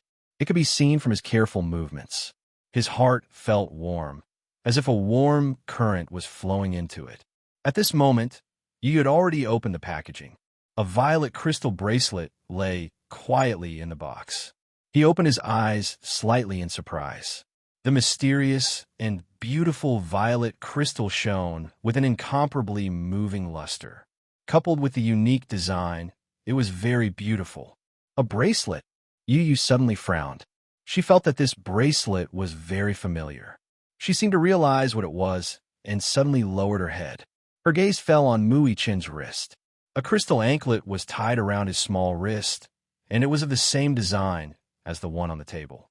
Chapter 760. Did you choose it? Yu narrowed his eyes and asked suspiciously. Mui-chin may look dumb, but his taste was surprisingly good. Mui-chin was slightly displeased with the suspicion in his eyes. Why are you looking at me like that? He looked at him as though he was an idiot. You haven't answered me. Do you like it? Mui-chin asked relentlessly. Yu ignored his question and carefully took out the bracelet to study it. How do I put on this bracelet? Let me put it on for you. Mui-chin immediately volunteered and took the bracelet from him. Give me your hand. Okay. Yu stretched out his hand and revealed his fair wrist. Mui-chin gently put the bracelet on Yu's wrist. It seemed a little too big. More importantly, Yu was too skinny and his wrist was smaller than his. He raised his eyebrows and tightened the bracelet. Is it tight? It's not tight. It's just right. You're too skinny. How can you be so skinny? Mui-chin looked up at him. You don't eat meat usually, right? I do. You don't eat much? Yu said no. I'm a carnivore. I'm a carnivore. He liked to eat meat. Sometimes, when he was in a good mood, he would fry steak. The steak he cooked tasted better than the ones in the restaurant. Then why don't you put on weight? Mui-chin was a little defeated. Oh, Mommy used to pay attention to my nutrition. She said that I was growing and had a customized meal every day. But no matter how much I ate, I couldn't put on weight. Yu recalled the past. When he stood on the scale and the needle did not move for long, Yin Shir looked defeated. It seems that I have this body type. I can't put on weight. Mui-chin blinked his eyes in amazement. Then why are you so skinny? I feel like I could pick you up with one hand. Yu looked at him speechlessly. You're really all brawn and no brains. Nonsense. How am I simple-minded? Then Yu raised his chin and threw out an arithmetic question. What is 4 plus 5 plus 6 plus 7 plus 8 plus 9 plus 10? You have 10 seconds to figure it out. This was a simple math problem. Basically, he could calculate the exact answer in his mind after the teacher had finished reciting the question. However, Shaohui-chin had no choice but to lower his head and seriously count one finger at a time. Yu looked at him, speechless for a long time. Don't calculate it. It's not right to let you calculate my toes. Yu's disdainful words were like 1,000 arrows piercing through Mui-chin's heart. I'm not in the right state today. I can't calculate well. Usually, this kind of math problem is very easy for me. Yu was completely speechless. Why did he need to be in the right state to solve such a simple math problem? Suddenly, there was a sound of footsteps outside the door. Then, a servant knocked on the door gently. Young masters, have you changed your clothes? Mui-chin frowned and asked, What's the matter? We're having a picnic at the beach tonight. Everything is ready. We're just waiting for you two young masters. Got it. Mui-chin turned around and said, Let's go downstairs. Okay. Yu nodded and took the lead to walk to the door. Mui-chin suddenly thought of something. He hesitated for a while, then caught up with him and held his hand. Chapter 761. What are you doing? Yu stopped in his tracks helplessly. Why is this Mui-chin so clingy? He's just like my little tail. Mui-chin quickened his pace and stood in front of him, blocking his path. Lowering his head, he asked seriously, Little brother, what do you think of this? HM? Yu glanced at him. His nonsensical question made it hard for anyone to fathom what he was trying to ask. Mui-chin pursed his lips and asked seriously, Daddy, Mommy, do you think it's good for me to live with you in the same house? A family of 4, living together. Yu was stunned. He did not expect him to ask such a question and did not reply for a while. Isn't it good? Feeling nervous all of a sudden, Mui-chin mumbled incoherently. I like this a lot. I like Mommy and you too. I want the whole family to live together. That way, home will feel like home, won't it? It was a very heartwarming feeling. Being able to live with his daddy, Mommy, and little brother made him feel the warmth of a family. In the Mu family, he only felt a bone-chilling coldness and indifference. He could not feel the warmth that a family should have, much less the warmth of intimacy. Whether it was Mu Wanru or Mu Sheng, he felt that they were exceptionally distant and unfamiliar to him. He did not even want to get close to them. Hence, since he was young, he was a little reclusive. He did not like to talk or communicate with others. He would lock himself in the study room and immerse himself in his own world. Even though she was used to such a cold and cheerless home, she still had a persistent desire for the warmth of home in her heart. He wanted to have a family. Mui Chin looked seriously at Yu's expression and saw the struggle in the little lad's eyes. It was a little complicated and conflicted. "Are you afraid that I'll steal Mommy's love?" Mui Chin asked tentatively. Seeing that the boy was silent, he immediately raised his palm and swore seriously. "I swear that I won't steal Mommy from you. On the contrary, you'll have Daddy's love and my love.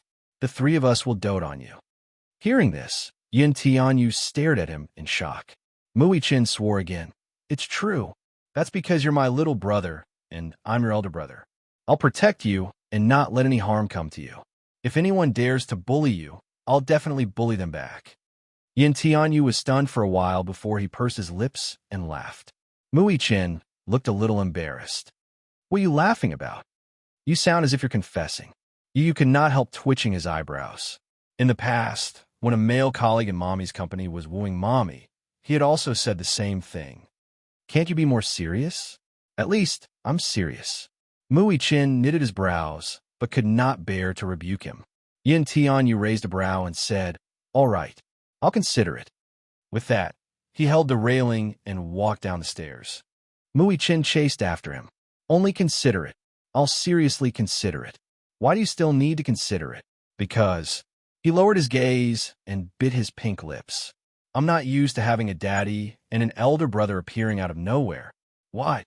Mui Chin stood behind him and looked at him with a defeated look. He felt inexplicably helpless. Chapter 762. Yu looked at him speechlessly. "Mui Chin, you look as if you've just fallen out of love." Mui Chin retorted, "What do you mean? I'm clearly sad." "All right, I'll seriously consider it." Yu felt helpless and could only coax him. Seriously, he was clearly his older brother, yet he still needed to coax him like a younger brother. Who was the older brother and who was the younger brother? Really? Really? Yay! Mui Chin excitedly cheered himself up and regained his vigor in an instant. Yin Tianyu was dumbfounded by the sudden change in his attitude. What a child, changing his attitude at a whim, just like the weather in June. "Let's go." Mui Chin did not know what Yu was thinking to himself. He held his hand and walked toward the beach. On the beach's balcony, there was a long dining table with exquisite cutlery on it. At the side, an indescribably unpleasant smell was constantly emitting from the barbecue machine. It was pungent. Yu could not help covering his mouth and nose, curious about what the man was doing. Muyaja was placing the scallops one by one on the barbecue machine and leaning against it seriously. A few pieces of burnt seafood were thrown into a bucket at the side, giving off a burnt smell. Mui Chin covered his nose and walked over to take a look. Looking at the man's clumsy technique, he gave a look of disdain. "Daddy, you're so lousy." Muyaja's face darkened. He pinched his son's face with his slender fingers and snorted. What did you say about Daddy? Lousy? No. Daddy, you heard wrong." Mui Chin quickly broke free from his father's grip and fled to the side, rubbing his cheeks pitifully. Yu walked over to the barbecue machine and looked at the scallops that his father had placed on the barbecue rack. They were showing signs of being charred again, and he, too, had a look of disdain on his face. "So stupid." Muyaja's face darkened. Yin Tianyu glanced at Mui Chin's sullen face, and for some reason recalled Mui Chin's smug words. "Mine is definitely bigger than yours. Because daddies are very big. When I grow up, I will definitely be the same size as Daddy. Because daddies are very big. When I grow up, I will definitely be the same as daddies. Because daddies was very big. Because daddies was very big." Yu's eyebrows twitched. Following that, he looked at a certain important part of the man's body with a profound gaze. Muyaja saw him staring at him, and his gaze was fixed on a certain part of his body. A strange expression appeared on his face. "What are you looking at?" "Oh." Yu quickly came back to her senses and pretended to be calm. "Nothing." Muyaja. His face was filled with question marks. He really could not figure out what was going on in this little guy's head. Mui Chin saw Yu's profound gaze and followed his gaze to a certain part of Muyaja's body. Brothers are connected by heart. He instantly understood what he was looking at and thinking. He covered his mouth and snickered. Muyaja was a little indignant. What are you snickering about? Nothing. Daddy, grill your scallops properly. They're burnt again. Muyaja hurriedly looked at the scallops and smelled a burnt smell. Even his face revealed a look of disdain. She picked up the tongs and threw the scallop that was burnt to a crisp to the side. Yun Tianyu lamented from the side. What a waste of resources. Daddy, you're too useless. Daddy, you're too useless. Chapter 763. Muyaja furrowed his brows and said, Shut up. You can do it if you're so good. Sure, my cooking will definitely be better than yours. Yu looked at him with undisguised disdain. Mui-chin said quietly, Daddy's cooking is not a matter of whether it tastes good or not. It's a matter of whether it can be eaten. Yes. Yu pondered and said, If I eat it, I'll definitely get food poisoning. Maybe I won't even have a chance to save him. Yes. Yu was obviously convinced by Mui-chin's words. The two lads echoed each other's words as they despised Muyaja to the core. The man's hand that was holding the pliers tightened, and the veins on the back of his hand popped out. His face turned even darker. Do you know? Daddy's cooking is not edible at all, Xiaoyi-chin revealed. He knows how to cook? Yes. He cooked once and almost blew up the kitchen. Xiaoyi-chin shook his head helplessly and sighed. Yu glanced at Muyaja with even more disdain in her eyes. If you don't even know how to cook, how are you going to feed my mommy? Muyaja said, Must a man know how to cook? A man who doesn't know how to cook wants to win my mommy? If you want to win my mommy's heart, you have to win her stomach first. Yu pursed her lips and gave him a bad review. Xiaoyi-chin said, Don't force my daddy. When he cooks, he's like a terrorist. Whatever he orders, he blows up. The kitchen is going to be destroyed by him. He was deeply hurt and tortured. He still remembered that day when he pestered his daddy to cook for him. In the end, he heard an explosion in the kitchen in less than 15 minutes. In an instant, a pungent smell wafted out of the kitchen. He walked closer to take a look and saw that the huge kitchen was filled with smoke. The entire wall was blackened. The kitchen table was a mess, and the pots were burned with holes. It was like a nuclear reactor laboratory, terrifying to the extreme. From then on, he was left with a deep psychological shadow, and he no longer believed in Muyaja's culinary skills. Well, to be precise, there was no culinary skill to speak of. Yu said calmly, He looks like a terrorist even if he doesn't cook. He's even more terrifying than terrorists. He's simply anti-human. Yu was deeply worried and said, Let me do it. I'm worried that mommy will get food poisoning after eating your barbecued meat. Muyaja froze. You have to know that my mommy is a delicate flower. Her body is so fragile that she can't withstand your ravaging. Yu continued to use her poisonous tongue. When Xiaoyi-chin heard this, he was extremely frightened. That's right, Daddy. Don't roast it anymore. I don't want to eat your meat and be sent to the hospital to have my stomach pumped and my intestines pumped. Muyaja said, Have you said enough? Yu pursed her pink lips. Are you angry from embarrassment? Xiaoyi-chin said, Yes, Daddy is angry from embarrassment. Yu said again, Your culinary skills are negative, so don't destroy the innocent.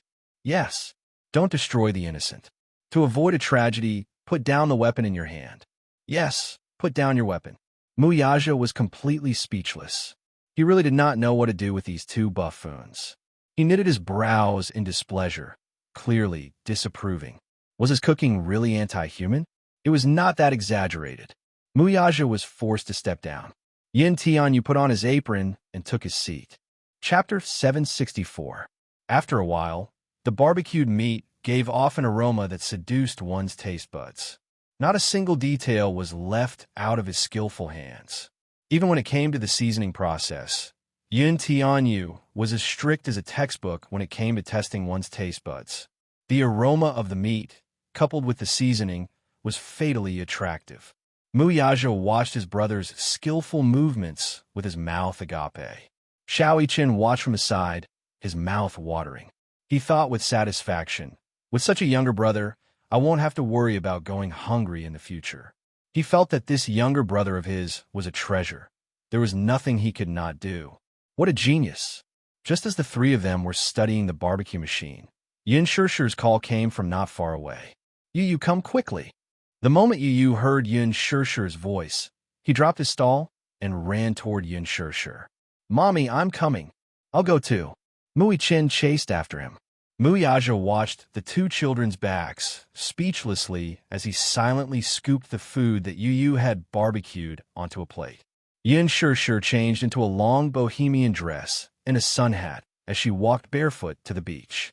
In the evening, the tide was low and the cool, moist sea breeze blew. As she strolled on the beach, the soft sand flowed through her fingers. It was unbelievably comfortable. In the basket in her hand, she picked up many sea crabs, conches, and some beautiful shells. As the tide was low, she became interested and walked along the beach to pick up some shells. She was surprised to find that, other than the beautiful shells, she could also pick up a lot of sea gorillas. She could not help feeling curious. Yu followed closely behind her. When he saw a beautiful shell buried in the sand, he bent down to pick it up. On the other hand, Xiao Qin was unlucky. He didn't see a single crab, and the shells he picked up were all broken. He was a little dispirited. Mommy, I can't see any crabs. Where did you find them?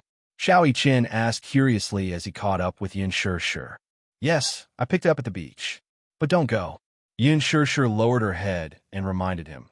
When the tide is low and a wave hits, it's easy to be swept into the sea. Okay. Xiao Qin nodded. All right. Yin Shishir's eyes were sharp. She found another sea crab stranded on the shore. Ah, there's another dish. I'll pick it up. Xiao Qin immediately volunteered and bent down to pick it up. Yin Shishir said worriedly, Xiao Qin, you have to be careful. Don't hurt your hand. The pincers of these sea crabs are very powerful. It's very painful to be pinched by them. Let me do it. Yin Shishir recalled a time when they went to a restaurant to eat. When they passed by the kitchen, a chef's hand was dripping with blood. A crab had pinched his finger and it had almost broken. Xiao Qin was not afraid. Mommy, it's okay. Don't worry. This sea crab is so small. Also, I'll be very careful. After he said that, he bent down and carefully pinched the two ends of the sea crab's hard shell. He pinched it up and put it into the basket with a proud smile on his face. Awesome, right? Really awesome. Yin Shishir smiled and praised him. Xiao Qin looked at Yin Shishir's beautiful and refined smile. For a moment, he could not help but be mesmerized. He did not come back to his senses for a long time. Yin Shishir saw his dazed expression and touched her face in a daze. She thought that there was something strange on her face. Chapter 765. It's nothing. Xiao Qin blushed and shook his head shyly. I just think that Mommy looks good when she smiles. You're such a sweet talker. Yin Shishir couldn't help but pinch his cheeks gently. She suddenly turned her head and looked around. Where's Yu? He was right beside me just now. Little Yi Chin panicked, as well as he looked around for traces of his father. In the end, Yin Shishir's eyes were sharp.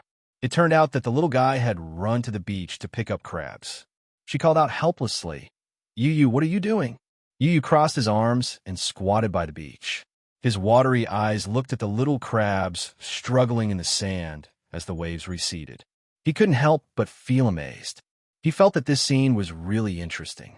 The little crabs were so small. They weren't even half the size of his palm. A wave came and splashed many of the little crabs onto the shore. When the wave receded, the wave swept many of the little crabs back into the waves and swallowed them back into the arms of the sea. So fun, so fun. Like Yin Shishir, it was his first time at the beach. Before this, he had never seen what the real sea looked like. In the evening, the sunset glow covered the horizon and stretched all the way to the sea, dyeing the vast sea into an incomparably gorgeous color. At this moment, the child's natural instincts were at its peak. He was always full of curiosity towards new things. He curled up into a ball and squatted by the beach. He stared at the little crabs that were struggling in the sand with their backs to the sky. From time to time, he would kindly reach out and flip the poor little crabs over. The little crabs would follow their instincts and quickly crawl into the sea. Some of them burrowed into the sand. From afar, they looked like little worms. Yin Shishir couldn't bear to disturb his curiosity, but she was also extremely worried. When the tide was low, the waves were very powerful. Yu was so small. She was worried that he would be swept into the sea. So she shouted, Yu, don't play by the beach. It's dangerous. What? Yu stood up. Just now, when the sea breeze blew, Yin Shirshir's voice was scattered in the sea breeze, so he didn't hear it clearly. Come back. Not at the beach. I know. I'll be right there. Yu replied as he stepped on the waves and walked towards Yin Shirshir. At this moment, a huge wave slammed against the rocks on the beach. Yu was alarmed by the huge sound of the huge wave. She couldn't help but look back and see that not far away, another wave was coming. His aura was astonishing. He quickened his pace. The waves rolled over, reaching a height of 5 feet. The huge wave hit his back, and he immediately felt as if his back was pushed by a terrifying force. He staggered and fell forward. The sand on the beach was soaked with seawater. He slipped, lost his balance, and fell to the ground. Mommy, Yin Shirshir turned her head abruptly and saw the boy falling into the waves. Yu, she screamed, threw the basket aside, and ran toward him. Xiao Qin also heard the commotion and looked in the direction of the sound. Seeing that Yu was in danger, he recklessly ran toward him. Another strong wave hit, and Yu was caught off guard and was swept into it. Chapter 766. Xiao Qin also heard the commotion and looked in the direction of the sound. Seeing that Yu was in danger, he recklessly ran towards him. Another wave came crashing over, and Yu was caught off guard as he was swept into the waves. Yu was caught off guard by the sudden danger and gulped down a mouthful of seawater. His mouth was filled with bitterness. His entire body was flipped over by the waves. He didn't know how to swim, so he subconsciously flopped around in the water a few times. However, his body was sinking deeper and deeper. Seawater came from all directions and continuously entered his nostrils and ears. Yu tightly shut his eyes and mouth. The bitterness and sea gorilla taste in his mouth kept surging. He desperately paddled and tried his best to raise his head above the surface of the water. However, not long after, another wave came crashing over and he sank into the sea. He only felt that he was getting further and further away from the shore. Xiao Qin quickly ran towards the place where Yu had disappeared. However, halfway there, Muyaja, who had arrived at some point, pushed him aside and shouted, "Go back." When he came back to his senses, Muyaja had already dove into the sea. Xiao Qin was stunned. He wanted to swim and save his younger brother, but Yin Shirshir quickly ran to his side and carried him to the shore. "Mommy, what are you doing? Your daddy is already gone. Don't go. It's too dangerous." Yin Shirshir pretended to be calm and said, "Don't worry. You'll be fine." After she finished speaking, she anxiously looked towards the place where Yu had disappeared. She felt extremely guilty. It was all her fault. It was all her fault. She was so focused on talking to Xiao Qin that she didn't notice that Yu had run to such a dangerous place. He was so small. How dangerous would it be if a wave came crashing over? If something happened to Yu, she wouldn't be able to forgive herself. "Mommy, look, it's Daddy!" Xiao Qin suddenly cried out in surprise. Yin Shirshir looked in the direction he was pointing and saw Muyaja carrying Yu from the sea. He was drenched. Behind him, waves came crashing down on his back. If he was an ordinary person, he would have long been swept into the sea by the waves. However, he seemed to be motionless as he waded through the sea and walked to a safe area step by step. Yin Tianyu, in his arms, was already unconscious. Yin Shirshir and Little Qin hurriedly ran over. Muyaja leaned over and pressed his ear against the man's chest to listen. There was still a faint heartbeat. He checked the man's breathing. It was weak. Yin Shirshir and Little Qin stood at the side and watched nervously. "Daddy, how's little brother?" Muyaja could not be bothered with him. First, he placed Yu face down and kneed his abdomen to force the fluid out of his nose. Next, he carried Yu and helped him lie flat on his back. With his hands clasped together, he performed CPR on him. Muyaja pressed one hand on Yu's forehead and pressed it down. His other hand lifted the boy's chin and forced him to open his mouth. He then performed a few rounds of mouth-to-mouth resuscitation on him. Cough. Yu gradually regained consciousness. He slowly opened his eyes and saw Mu Yaja's handsome face in his hazy vision. He saw one hand pressing on his forehead and the other lifting his chin. When Yu opened his eyes, he saw his father's mouth on his. He screamed uncontrollably. Ah! His clear and loud voice almost shattered Mu Yaja's ears. Chapter 767. Yu pushed Mu Yaja away harshly and retreated backward. He wiped his lips harshly with one hand, as if there was something dirty on them. He wanted to cry, but had no tears. That was his first kiss. It was actually snatched away by this man. Her small, wet face was filled with disdain. Mu Yaja was bewildered by the look of disdain on his face. Why was this little guy glaring at him with such a look? He saw Yu sizing him up with a disgusted look as he wiped his lips harshly with his fingertips and spat a few times. Mu Yaja's lips twitched harshly. Did this little guy dislike the fact that her lips had touched his? Yun Shir and Xiao Yichen looked at each other in surprise when they saw that Yu was safe and sound. However, Yu stood up and threw himself into his mother's arms, feeling wronged. He wailed, "Woo woo woo.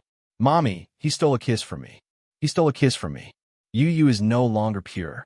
Yun Shir's expression froze.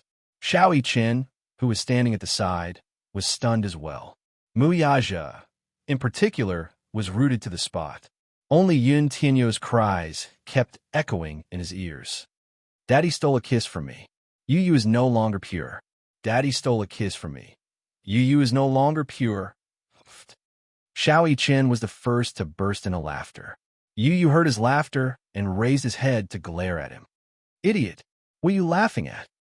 Yun Shir, too, could not hold back her laughter as she covered her mouth. Yu looked deeply resentful. Mommy, why are you laughing to Mommy isn't laughing?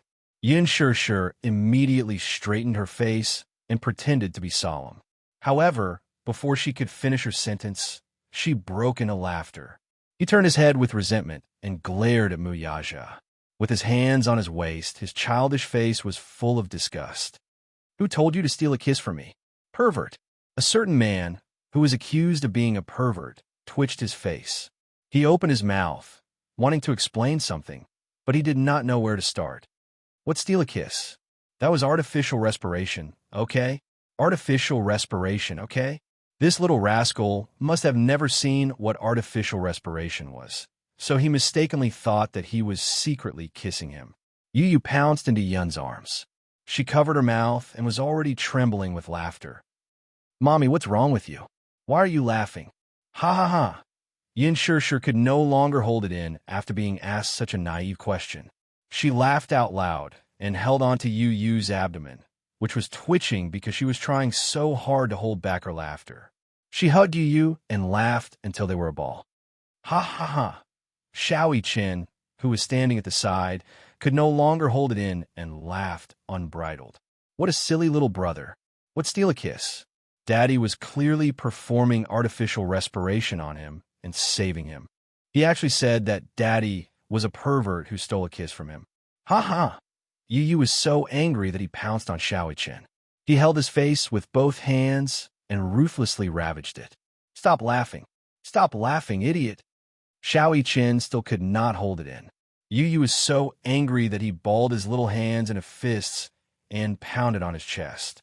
In Yun Shir's eyes, this action looked a little bashful. Xiao Yichen saw that Yu was angry and wanted to tease him as well. His hands tickled his armpits. Yu was more sensitive.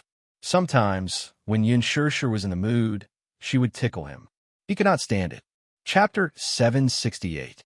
Yu, who had a cold expression on his face, couldn't stop laughing under Xiao Yichen's tickling. Ha!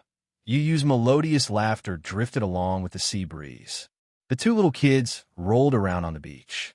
Yu couldn't take it anymore and finally begged for mercy. Brother, don't. Ha ha. It's so ticklish, don't ha ha ha. Xiao Yichen felt that Yu was too cute when he laughed. He was much cuter than when he had a cold expression on his face. He thought about how Yu usually had a cold expression on his face and then looked at the little guy who was tearing up from laughing while he was tickling him. It was obvious that the latter was cuter. He really liked this little brother of his. Yu was laughing so hard that he couldn't take it anymore. He kept pushing Xiao Yichen's body, but at this moment, it was as if all the strength in his hands had been sucked away. After playing around for a while, Xiao Yichen grasped all the sensitive spots on Yu's body. Yu was very ticklish. The soles of his feet, his armpits, his waist, his ears. He was extremely sensitive when he touched them. His little brother was really a delicate flower. Muyaja looked at the two little kids playing around, and his thin lips couldn't help but curve upwards. This was probably the kind of happiness that he could imagine. He had a woman he loved deeply and two adorable little kids by his side. They formed a happy family. Every single person was precious and indispensable. Whether it was Shir, Yu, or Xiao Yichen, none of them could be missing. Yin Shir stood at the side and looked at the two little kids playing around on the beach. A gratified smile appeared on her face. She looked up and suddenly met Mu Yaja's deep gaze. The two of them looked at each other for a long time and suddenly smiled knowingly. During dinner, Yu finally understood Mu Yaja's actions from Yin Shir. It turned out that he had fainted after he was washed into the sea. If Mu Yaja hadn't saved him in time, it would have been called mouth-to-mouth resuscitation. Mouth-to-mouth resuscitation? Yu held a knife and fork in his hands and looked at Yin Shir strangely with his bright eyes. He didn't understand this term. What's mouth-to-mouth resuscitation? It's mouth-to-mouth resuscitation. Yin explained it to him in detail. Yu nodded his head with a look of contemplation. It turned out that not all mouth-to-mouth resuscitation was kissing, but he still felt disgusted. He could accept it if his mother gave him mouth-to-mouth resuscitation. But he couldn't. Cicely Chin thought of something and asked curiously, "Did Daddy give Mommy mouth-to-mouth resuscitation too?" This little bun obviously wouldn't give up until he said something shocking. Yin Shir's face immediately turned red. Xiao Yichen's curiosity was piqued, and he wanted to know more. He obviously wanted to get to the bottom of it. "I saw it today. Daddy did mouth-to-mouth resuscitation for Mommy." "Is that right, Mommy? Is that called mouth-to-mouth resuscitation?" "That's not mouth-to-mouth resuscitation." Yu snorted. Daddy and Mommy were kissing. It was a kiss that only couples could kiss. What's that?" Xiao Yichin looked at her curiously and looked back and forth between Mu Yaja and Yun Shir. "Xiao Yichin, what Daddy and Mommy did wasn't mouth-to-mouth resuscitation." Yin Shir pursed her lips and explained. "Then what's it called?" Xiao Yichin looked up innocently and curiously. Chapter 769. Hey, don't ask. Yin Shir felt a little awkward. How could she explain such things to her child in detail? She wanted to say more, but Xiao Yichin became more and more confused. A look of suspicion appeared on his face. "Why can't I ask?" Yu suddenly put down his cutlery and flicked his forehead. "Idiot, Daddy and Mommy are kissing.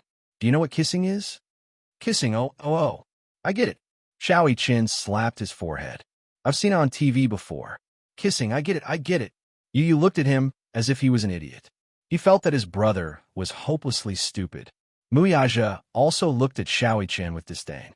There was no harm in comparing. Compared to Yu, Xiao Yichin's IQ had never been online. Everyone said that he was all brawn and no brains. Xiao Yichin could be said to be a rare military genius. He could even accurately disassemble every part of a desert eagle within 10 seconds with his eyes closed. However, he could not solve a simple arithmetic problem within 10 seconds. These two sons of his were the best of the best, especially Yu. He was so black-bellied at such a young age. Not only was he black-bellied, but he was also the ultimate black-bellied. On the surface, he was smiling, but on the inside, he was scheming against you. No one knew who he had inherited his incredible IQ and IQ. There was a saying that went, "The new generation excels the old." It was obvious that Yu wanted to slap his father to death on the beach. "I'm full." Yu put down his cutlery and rubbed his round belly with satisfaction. He had eaten a lot for dinner and was a little full. Xiao Yichin put down his cutlery and rubbed his round belly as well. He had eaten a lot that night. Yin Shir had carefully peeled a lot of crab meat for him and dipped it in sauce. It was delicious. He was greedy and ate a lot. Now he was a little full. After eating his fill, he started to feel sleepy. The two little guys were exhausted from playing in the afternoon, and after playing for so long before dinner, they felt sleepy now. Yu, in particular, yawned a few times in a row, her eyelids drooping. Yin Shirshir looked at the two little buns, pinched their cheeks, and asked, "Are you sleepy?" "Okay." Xiao Chen leaned back in his chair and allowed the sea breeze to caress him. He was extremely comfortable. She really wanted to fall asleep just like that. "Mommy, Yu is sleepy. Mommy will sleep with Yu, okay?" Yu tugged on Yin Shirshir's sleeve and acted cute. He enjoyed listening to his mother read him bedtime stories. Falling asleep with Mommy's gentle voice was the happiest thing in the world. "No." Muyaja was the first to stand up and express his opinion. Xiaoqian also objected. No.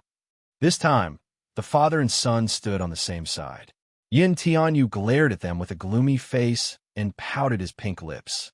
What's wrong with that? You're already 7 years old, yet you're still sleeping with Mommy. Shame on you. Xiao Chen accused. "I've always slept with Mommy," Yu retorted indignantly. "I don't care. Anyway, I can't let Mommy sleep with you." Xiao Chen's sleepiness disappeared. With his hands on his hips, he argued with Yu. "Why can't she sleep with me? If Mommy doesn't sleep with me, should she sleep with you?" Yu looked at him with disdain. Chapter 770. Yu clearly refused to admit defeat. "We haven't even finished the game, so it doesn't count." Xiao Chen said confidently, "Yes, we haven't finished the game, but I have more points than you. Even if we continue, you won't be able to beat me. A game is a game. Besides, I didn't agree to anything you said. You're talking to yourself. Anyway, Mommy will sleep with me. You're cheating. You won't admit defeat now that you've lost the game. This is my first time playing volleyball. I've never played volleyball before. Besides, what do you mean by winning or losing? I clearly went easy on you. If I didn't go easy on you, I would have won long ago." Yu snorted coldly, clearly unconvinced. The two little munchkins faced each other and started to argue. "What do you mean you went easy on me? I was the one who went easy on you, okay?" Xiao Chen was so angry that his face turned red. "If I didn't go easy on you, you wouldn't have gotten a single point." Xiao Chen's words were like an arrow that pierced through Yu's heart. It hurt his self-esteem deeply. "What do you mean by wouldn't have gotten a single point?" "That's what I meant. You're not good enough. How can you beat me? I'm not good at sports. I was kind enough to accompany you because you wanted to play. You said that you would sleep with Mommy if you won. What kind of lousy condition is that?" Yu pouted and glared at him with disdain. "Mommy has been sleeping with me all this time." "Oof. You're the one who wants to monopolize Mommy, aren't you?" He hit the nail on the head. Little Chen's face flushed red with shyness. "Stop fooling around. Mommy will sleep with you tonight, okay?" Yin Shirshir was exasperated. These two little buns fought whenever they didn't like each other. Couldn't they just get along with each other? "No," the two little buns said in unison. "I don't want to sleep with him." "Oof." Muyaja raised his brows slightly. He reached out and pulled Yin Shirshir into his embrace. "Then you can sleep on your own. Tonight, your Mommy is mine." Yu, Xiao Chen, Muyaja's thin lips opened slightly. "Why? Are you not convinced?" "Hey, you're so childish too?" Yin Shirshir couldn't help but laugh. "You're still competing with 2 kids?" Muyaja said seriously. "Children can't be spoiled. Look at Xiao Chen. I've never spoiled him." Xiao Chen felt wronged. Daddy is the worst. He really didn't dare to compete with his daddy. In Xiao Chen's heart, Muyaja had always been like a god, an existence that everyone revered. "I don't care. Mommy will sleep with me anyway." Yu didn't fall for Muyaja's trick. He walked over and pushed Muyaja to the side. He threw himself into Yin Shirshir's embrace and rolled around in her embrace. "Mommy, sleep with me tonight. Sleep with me tonight. If Mommy doesn't sleep with me, Yu will be scared. This room is so big and dark. What if Yu has nightmares? Sob, sob, sob. Can Mommy bear to let Yu sleep alone?" No. His voice was extremely helpless. It trembled slightly and spoke endlessly of his dependence on her. Yu acted cute and coquettishly.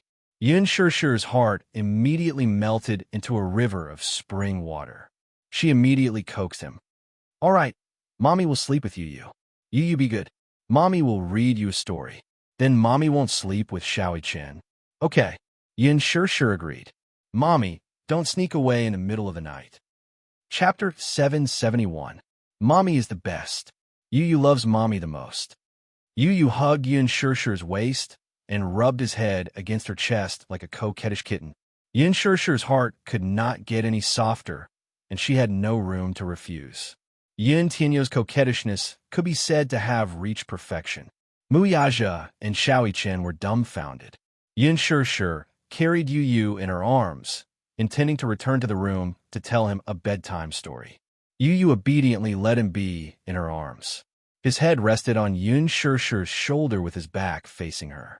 His pair of watery eyes looked at Mu Yaja and Mu Chen with a provocative expression. You want to fight with me? Oomph. Yin Tianyu mouthed. Don't think that just because you tricked me and Mommy to the beach, you could take advantage of me. With me around, there's no way. Mommy belongs to me. No one can snatch her away. The father and son's faces were filled with anger. This rascal. Mu Yaja frowned. He's too much. Xiaoi Chen clenched his fists tightly. Relying on Yin Shure's love for him, he was simply lawless. There was no other way, though. Yin Shure was most susceptible to this trick of his soft, coquettish voice rubbing against her like a kitten. His adorable way of acting coquettishly left no room for resistance. This rascal, at such a young age, already knew how to manipulate people's thoughts. What a lunatic! At this moment, the capital was already in an uproar. Yin Bingqing had completely lost her power. Weibo Tieba forums, including all the media, the public opinion was already on Yin Shure's side. Various celebrities in the entertainment industry, be it A-list or C-list celebrities, all came to trample on her. Some of them were celebrities who had some old grudges with her. This was understandable. Some celebrities, who were completely unrelated, would also throw a basin of dirty water at them. There were even many unknown celebrities who rushed over to take advantage of her popularity. They used her to create hype and use her as a stepping stone. Chaos ensued. Yin Bingqing had never felt so vexed. Everyone kicks a man who is down. She finally experienced this feeling. Over the past few days, Yin had been running around with the people from his studio. Relying on the connections and resources he had accumulated over the years, he kept begging the higher-ups of various parties to be merciful. All the public relations accounts in the studio were blocked. Therefore, Yin could only watch as Huan Yu used public opinion to completely destroy Yin Bingqing's reputation. Even though he called and begged, what Yin received in the end was all kinds of termination letters. The termination letter from Huan Yu, the termination letter from the production team of the Green Apple, and the termination notice from some big fashion brands. Yin Bingqing was also in her element in the fashion industry. She had signed many fashion endorsements. Her commercials had already been filmed and broadcast on TV stations. However, they were boycotted by the public. The hashtag Yin Bingqing get out of the entertainment industry hashtag was also trending and had always been at the top of the trending list. Over the past few days, Yin Bingqing did not have any room to fight back in the face of Huan Yu's indiscriminate attacks. Everyone in the entertainment industry was in a state of panic. In the production team of the Green Apple, everyone knew about Yin Bingqing being blacklisted, especially those extras and staff who had bullied Yin Shure. All of them had lingering fears. Chapter 772. Even Yin Bingqing had been suppressed and banned by Huan Yu after offending her. That was Yin Bingqing, Huan Yu's top actress. She had a high status. Banning her was just a matter of a word. How powerful was Yin Shure's background to be able to do this? For a moment, everyone who had offended Yin Shure was frightened. However, at the same time, they felt that it was unbelievable. At the same time, they deeply realized that Yin Shure's character was really much better than Yin Bingqing's. But regardless of anything else, if anyone had offended Yin Bingqing in the past, with Yin Bingqing's character, who was vengeful and vengeful, they would definitely be punished. However, they were all safe and sound. Yin Shure did not do anything to them. Everyone in the production team had a new understanding of Yin Shure and a new impression of her. Especially Yongmi. She originally thought that Yin Shishir had some status in Mu Yaja's heart. Using this point, she tried to make use of Yin Shishir to punish Yin Bingqing. At least, she wanted to stop her from being so arrogant. However, now that Yin Bingqing had been banned from the industry, with Huan Yu suppressing her, she would not be able to climb back up for a while. Anyway, she was completely done for. It seemed that Yin Shishir had a very important position in Mu Yaja's heart. Yangmi made up her mind that in the future, she could offend anyone but Yin Shishir. On the contrary, she had to maintain a good relationship with her.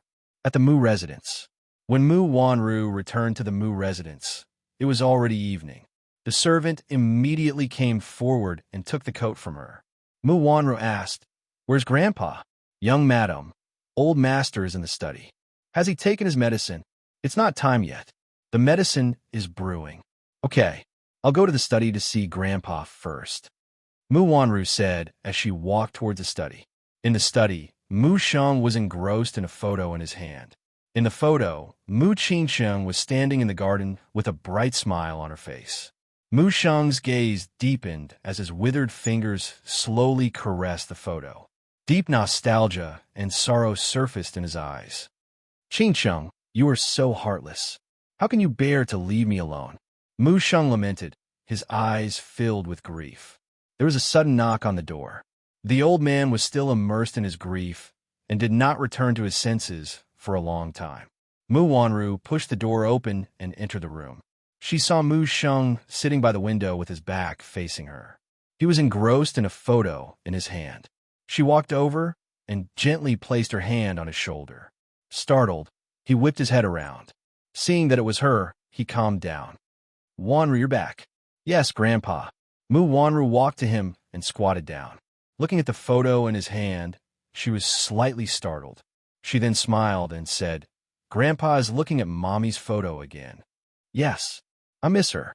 These two words, "miss her," expressed his endless longing for her. Mommy was so beautiful when she was young. Mu Wanru looked at the photo with a hint of sadness on her face. "In my memory, Mommy was always so beautiful. She didn't look like an ordinary person at all. She was as beautiful as a fairy. Yes, I still remember the first time I saw your Mommy. Her beauty made me unable to take my eyes off her." Mu Sheng sighed. As he spoke, he looked at Mu Wanru's face again. A hint of disappointment flashed across his eyes. She did not look like it. She did not look like it at all. This was what confused him the most. Chapter 773. Be it her eyebrows, eyes, nose, or mouth, the Mu Wanru before him was nothing like the Qingsheng in his memory. "Grandpa, what are you looking at?" Mu Wanru could not help touching her face, thinking that there was something strange on it. He answered truthfully, "I'm just looking to see if there are any similarities between you and your mother." Mu Wanru was startled. Her heart skipped a beat, but she quickly forced a smile. "Don't we look alike? How can that be? When I was young, everyone said that I look like my mother." "You don't." He slowly closed his eyes. Mu Qingqing's face and voice appeared clearly in his mind. Whether it was her features or her voice, even after 20 years, he still had a deep impression of her. Mu Qingsheng was the most indelible joy in his memory, but also the most indelible pain. Her death was a huge blow to him. He was unable to recover from the setback and was bedridden for a long time, unable to recover from the pain of losing his beloved daughter. The smile on Mu Wanru's face stiffened. "Grandpa, do you still remember how my mother looks like?" "Of course, I remember. I can't forget her face and voice." Mu Sheng sighed. Outside, a servant gently knocked on the door. "Master, the medicine is ready." Mu Wanru raised her voice at once. "Come in." As soon as she said that, the servant entered the study with a medicinal soup. He turned his face away and said, "Take the medicine away. It smells awful." The servant smiled stiffly and respectfully said, "Master, this medicine can't be stopped. Drink it, I told you to take it away. Didn't you hear me?" He suddenly slammed the table in a fit of rage. His voice shook the entire study room. The servant was so frightened that her legs almost gave way and she knelt down. Mu Wanru said, "All right, you can leave. Young madam, that medicine. All right, I'll persuade Grandpa to drink it." You can leave first lest he gets angry. Mu Wanru waved her hand. The servant respectfully retreated and closed the door. Mu Xing turned his head to look out of the window, but his eyes gradually became empty. Wanru, take the medicine away. I'm not drinking it. Grandpa, you're throwing a tantrum again. Although this medicine smells bitter, it is good medicine that tastes bitter and cures illness. Drinking it will be good for your body. Mu Wanru walked to his side and gently placed her hand on the back of his hand, patiently consoling him. The old man stubbornly retorted, "What's in it for me?" How many years had he been drinking this medicine? Yet his body was still like this. It couldn't be cured. Let be. Mu Wanru laughed helplessly and said a few words of coaxing. How can you say that? Grandpa, this medicine is good for your body after all. Let me feed you, okay? Mu Sheng looked out of the window. He did not say anything, but he did not reject her either. Mu Wanru then stood up and walked behind him. While he was looking out of the window, she secretly took out a small packet of craft paper from her pocket. She carefully tore a small hole in the craft paper and gently sprinkled the white powder into the medicine bowl. She stirred it evenly with a spoon. It was colorless and tasteless. Mu Yinjue's words echoed in her ears. Don't be fooled by that old man's deteriorating body. I'm afraid he doesn't have many years left to live. Still, whether this old thing is dead or alive, he still holds the power in his hands. With him around, the Mu family's morale is unstable. Only by getting rid of him can I carry out my grand plan. Chapter 774. The old man's gaze remained fixed outside the window, as if he were in a trance. His weathered face resembled a withered and decaying branch. His eyes were like dead ashes, devoid of any vigor. He was probably really old. It was as if he would die the next moment. Mu Wanru guessed that, given his situation, he would only have a few more years to live before the candle of life was extinguished. There were still good medicines to cure a person's illness. Alas, there was no cure for his illness. Mu Wanru pursed her lips tightly. With trembling hands, she picked up the medicine bowl and took a deep breath before walking to the old man. Sodium nitrite, a slow-acting poison. Mu Lianjue had ordered her to add 0.1 grams of it to the old man's medicine bowl every day. It would not be fatal immediately, but long-term consumption would lead to death within a month. As long as the old man was alive, Mu Lianjue would not be able to execute his plan with power in his hands. Hence, her priority was to poison the old man to death. This old man, who treated her as his own and loved her dearly, whom she had always called Grandpa. There was still a shred of conscience in her heart that was struggling.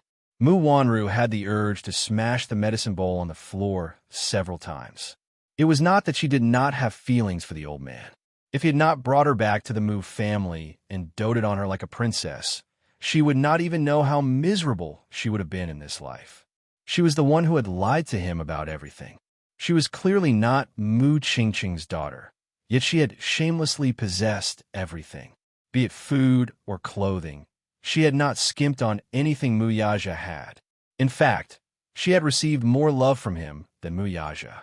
Without a doubt, the old man was the only person in the world who trusted and loved her unconditionally. 15 years of feelings could not win against benefits, after all.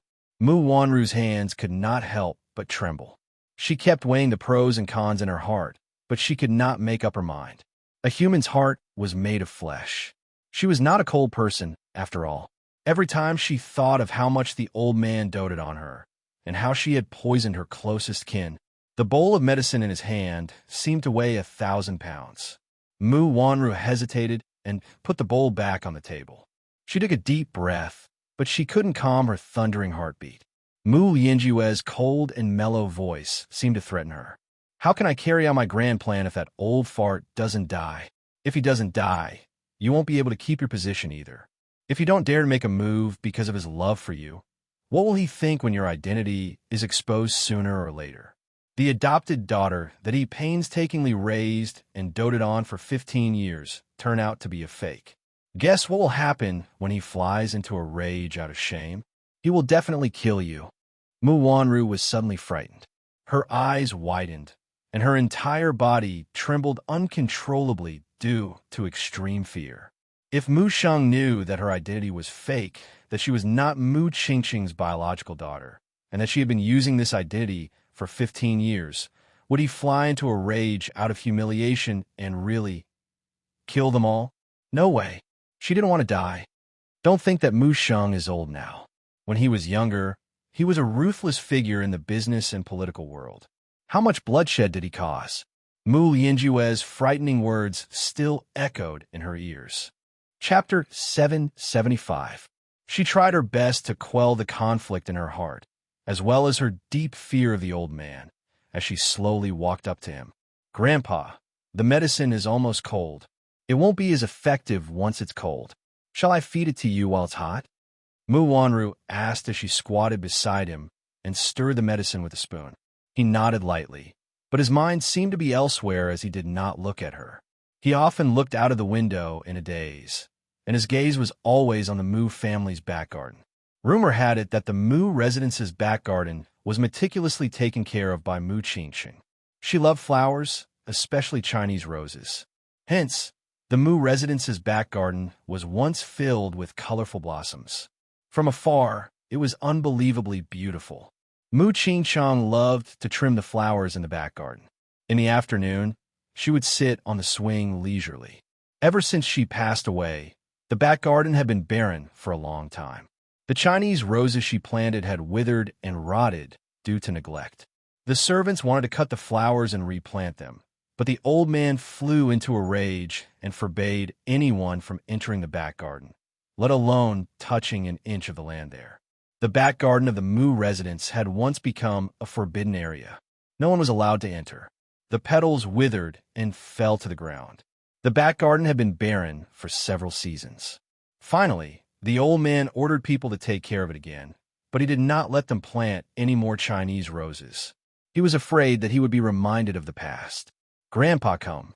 Mu Wanru scooped up the medicine and fed it to him. He slowly opened his mouth and swallowed the medicine. His eyes, however, were still looking out of the window with sorrow and trepidation. Suddenly, a line of tears overflowed from his eyes and rolled down his cheeks. They dripped into the medicine bowl with a plop. Silence reigned. Mu Wanru saw his teary eyes and stood up helplessly. She carefully asked, Grandpa W, what's wrong?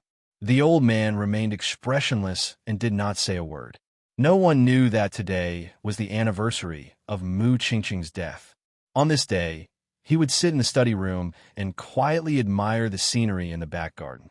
Today, however, the Chinese roses were no longer in full bloom. On the swing, the carefree figure could no longer be seen. Mu Wanru did not understand why he suddenly cried. She only lowered her head in fear and continued to feed him the medicine until there was not a single drop left in the bowl. The Kingdom of Love is a peaceful and prosperous country. Every day, there is singing and dancing, praising and thanking the officials. The king is also a righteous person.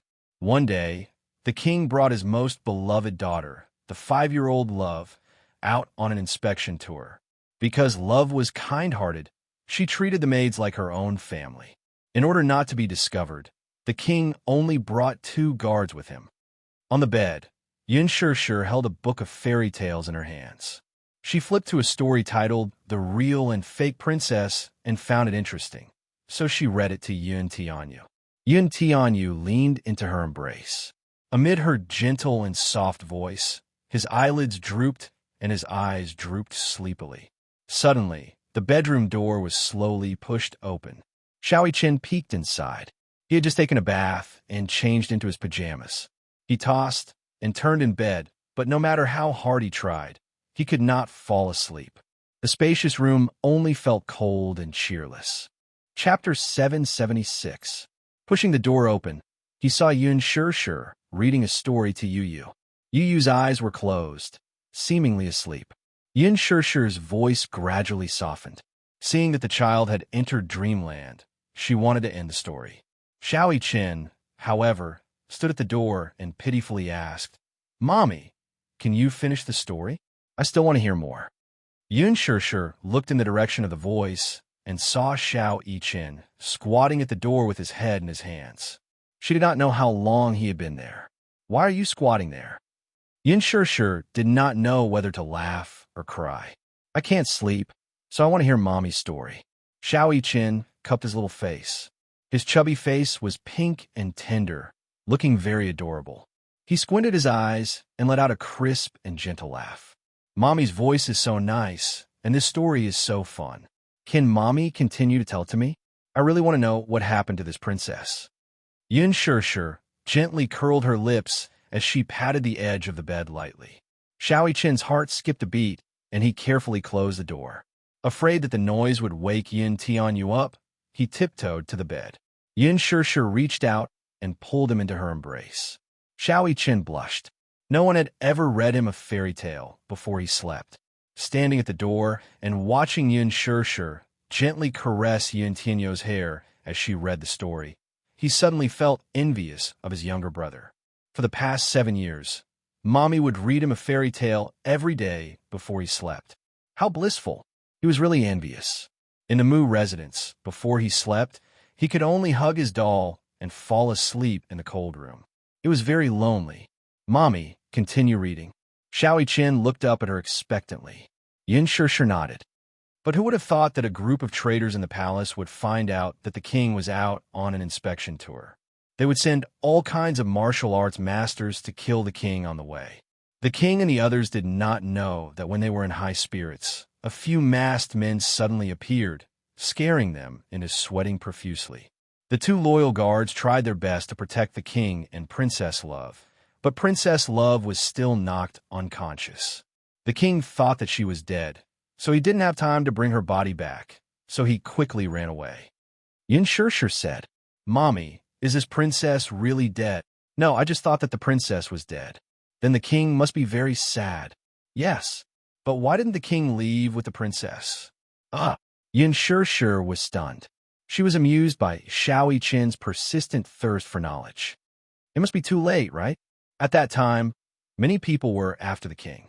The princess is so pitiful, Xiao Yiqin said with pity.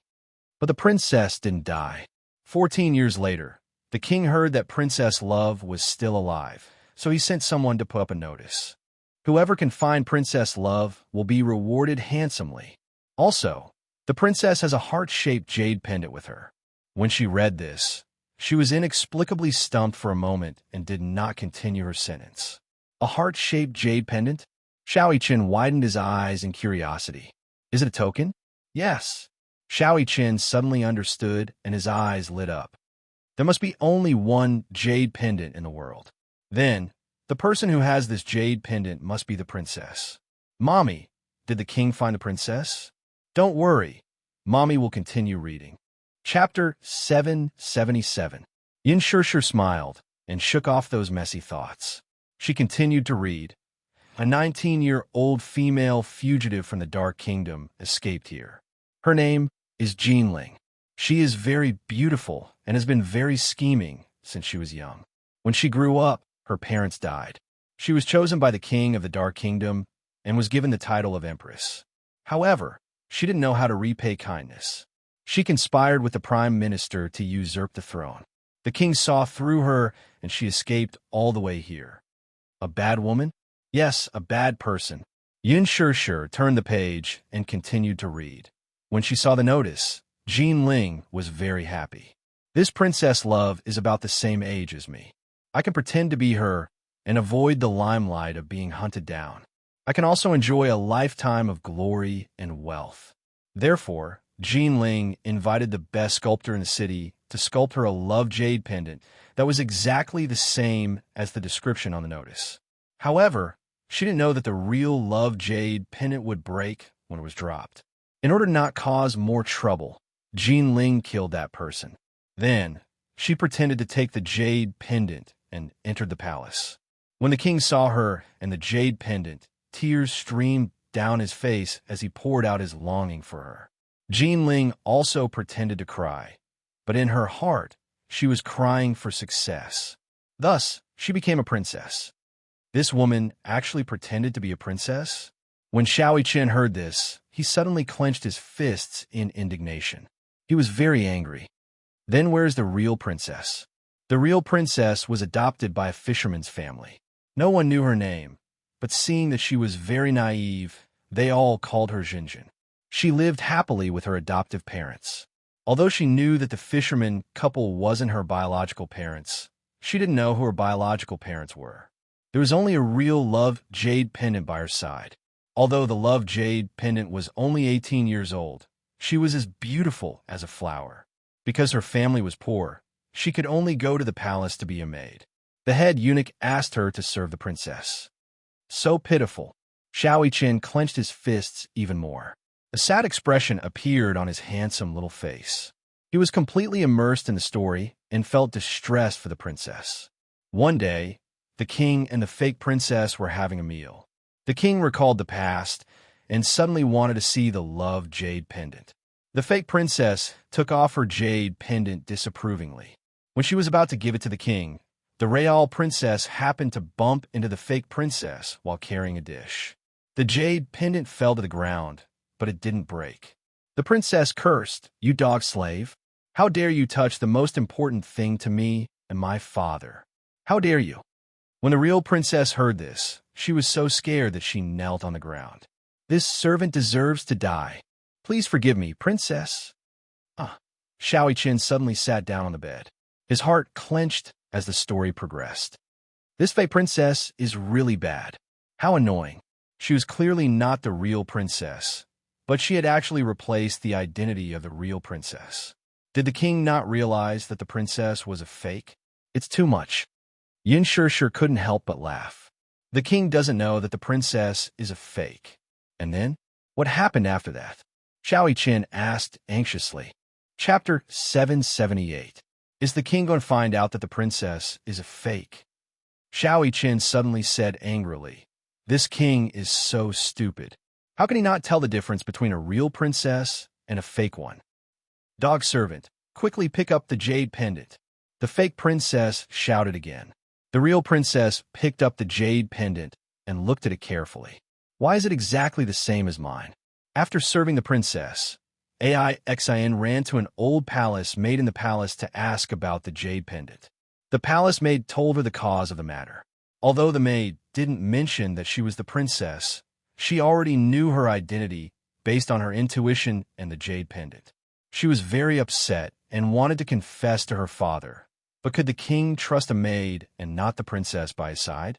He couldn't. Yin Shishir slowly flipped to the next page. However, Xiao Yiqian's sharp eyes noticed that Yin Shishir's fingertips were trembling slightly as she held the fairy tale book. Little Yiqian's heart skipped a beat as he gently held her hand. "Mommy, are you feeling unwell?" "No." Yin Shishir pursed her lips and continued to read. In the dead of night, the king couldn't sleep because of what happened today, so he took a walk in the palace alone. Suddenly, he heard a girl crying from the maid's room. The king couldn't help but walk there. He saw a girl holding a heart-shaped jade pendant and crying in front of the maid's room. The king took a big step forward and couldn't help but shout, "Daughter!" The heart-shaped jade pendant was frightened and looked up. When she saw the king, she loosened her grip and the jade pendant fell to the ground and shattered. The father and daughter hugged each other tightly. "Wow," Xiao Yiqian suddenly said emotionally. "The king finally found the princess." Perhaps because he was too excited, Xiao Yiqian's voice woke Yu up. The latter frowned and turned over slightly. He buried his little face in Yun Shishir's arms and fell asleep again. Xiao Yiqian tensed up, thinking that he was going to wake his little brother up. Seeing that he had fallen asleep again, she heaved a sigh of relief and smiled at Yin Shishir. The fake princess, Jin Ling, was found guilty of deceiving the emperor and offending his superiors. She should be beheaded. The love of the real princess announced to the world that it had been confirmed and allowed the loving adoptive parents, the fisherman couple, to live a good life.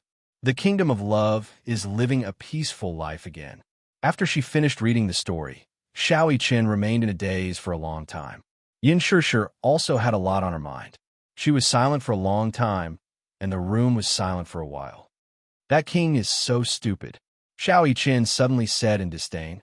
"You can't even recognize your own daughter. You're so stupid. You wouldn't recognize it either." Yin Shishir didn't know whether to laugh or cry. It's been more than 10 years. The princess has grown up, and must look different from when she was young. That's why the king didn't recognize her. However, Xiao Qian said firmly, "No, Mommy, you're wrong. I'm not as stupid as the king. If I were that king, I would definitely recognize my princess at a glance." Xiao Qian's expression was firm and serious. Why? Yin Shishir was suddenly stunned. Because if I were the king, I would definitely love my daughter deeply. As a father, how could I not recognize my own daughter? Chapter 779. Little Yi Qin suddenly reached out his arms and hugged her waist tightly. Looking a little shy, he said, "Just like the first time I saw Mommy, I felt that Mommy gave me a warm and affectionate feeling. Do you know, Mommy? Before I met you, I would always dream of you." Dream of me? Yin Shishir widened her eyes in shock. She found his words unbelievable. He was just a child, wasn't he? When he was born, he was taken away by the Mu family. Mother and son had never seen each other. How did he dream of her? It's true. Xiao Qian never lies. Xiao Qian looked up. The warm and charming smile in his eyes warmed Yin Shishir's heart. She couldn't help but hug him. Although I couldn't see Mommy's face clearly in my dreams, I could feel the warmth from Mommy's body. I often dreamed of my little brother running in front of me. I chased after him, but no matter how hard I tried, I couldn't catch up with him. I always thought that it was a dream. I didn't expect that I really had a little brother and a mommy. Xiao Qian closed his eyes gently as he spoke. Some people say that it's telepathy. Telepathy? She didn't believe it in the past. Now, she found it magical. Mommy, we've already missed each other for 7 years. Can we never be separated again? We can always be together. After hearing the fairy tale, Xiao Qian was deeply moved. He couldn't help but hug Yin Shishir's waist tightly. 7 years. 7 years of separation was neither a long nor a short period of time for her. However, to Xiao Qian, he had been missing his mother's company for as long as he could remember. He envied Yu all the time. He wanted to spend the rest of his life with his mommy and never be separated again. Yin Shishir slowly hugged Xiao Qian and said with a choked voice, "Xiao Qian, Mommy has been missing you for the past 7 years. In Mommy's heart, you're as important as Yu." Xiao Qian blushed when he heard this. He was overjoyed. Mommy said that in her heart, he was as important as Yu. Mommy, in Xiao Qian's heart, you're as important as Daddy.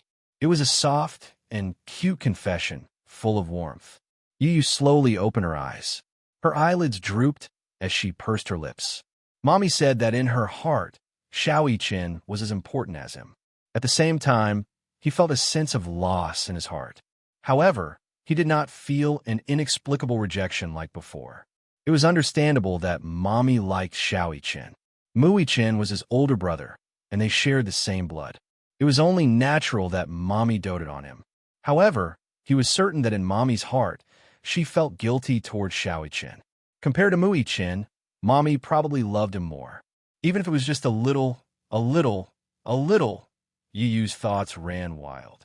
He felt helpless and could not help but hug Yin Shishir even tighter. Yin Shishir was stunned. She thought that he had woken up. She turned to look and saw that Yu's eyes were tightly shut. He looked quiet and obedient, as if he was still in dreamland. She patted Xiao Qian's forehead and said softly, "Go to sleep." "Okay. Good night, Mommy." Xiao Qian tucked her in, but forgot to take care of himself. This kid was just like Yu. They both knew how to care for others. Chapter 780. Yin Tianyu closed his eyes too, but he suddenly felt a warmth on the back of his hand.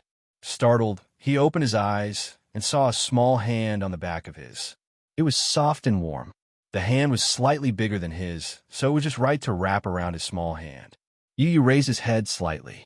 His body was quiet and did not make a sound. Looking past Yin Shishir, he saw Xiao Qian burying his face in the blanket with his eyes tightly shut. His hand was gently placed on the back of his hand. Suddenly, he held his hand and interlocked their fingers. Both of them wore the same amethyst necklace. Under the bright moonlight outside the window, it emitted a beautiful and shimmering radiance. That was a gift for Xiao Qian. It was of the same design, and he was wearing the same bracelet on his wrist. "I picked this out for you as a gift. Do you like it?" "You haven't answered my question. Do you like it?" He still remembered how carefully Xiao Qian put the bracelet on him. His actions were sincere and gentle. At that moment, he almost blurted out, "I like it." He liked this necklace. He liked it because it was very beautiful. He once suspected that Xiao Qian had personally picked it. He did not believe that his brother had such taste. He liked it. That was because this was the first gift for Xiao Qian. He cherished it from the bottom of his heart and could not bear to open it, because even the packaging was exquisite. However, because of his awkward personality, he found it difficult to say those two words out loud. He always felt that it was a very embarrassing thing. Although he had not accepted Xiao Qian on the surface, deep down, he had already accepted him as his brother. Yu Yu looked at Xiao Qian's peaceful sleeping face and could not calm down for a moment. His features were so similar to his. When the two of them stood together, it was like looking into a mirror. If one did not look at their height and figure, one would not be able to tell them apart. The image of little Ichin chasing after him seemed to appear in his mind as he nervously asked, "Daddy, Mommy, do you think it's good for me to live with you in the same house?" A family of 4 living together. This was something he didn't even dare to think about in the past. He always felt that it was too much to hope for. Yu Yu's eyes flickered, and her gaze fell on the amethyst necklace in her hand. Her eyes reflected the purple luster, and her pink lips couldn't help but open. "I do." Yu Yu subconsciously opened his mouth. When he realized that he had said those 2 words, he was shocked. He bit his lip hard, but he couldn't take back his words. He couldn't help but feel embarrassed. He nervously looked at Mu Yichin, only to see that the little fellow seemed to have fallen asleep and was not disturbed by his voice. Maybe he's asleep? So, she probably didn't hear what he said just now. Yu Yu's expression finally returned to normal, and he sighed softly. Sometimes, it was hard to say the truth. He always said things that didn't mean. Actually, he really liked Xiao Qin's gift, but when he looked at his face, it was hard for him to say the word like. Yu Yu lay down again and slowly closed his eyes. Drowsiness overwhelmed him, and he quickly fell asleep. However, on the other side, Xiao Qin slowly opened his eyes.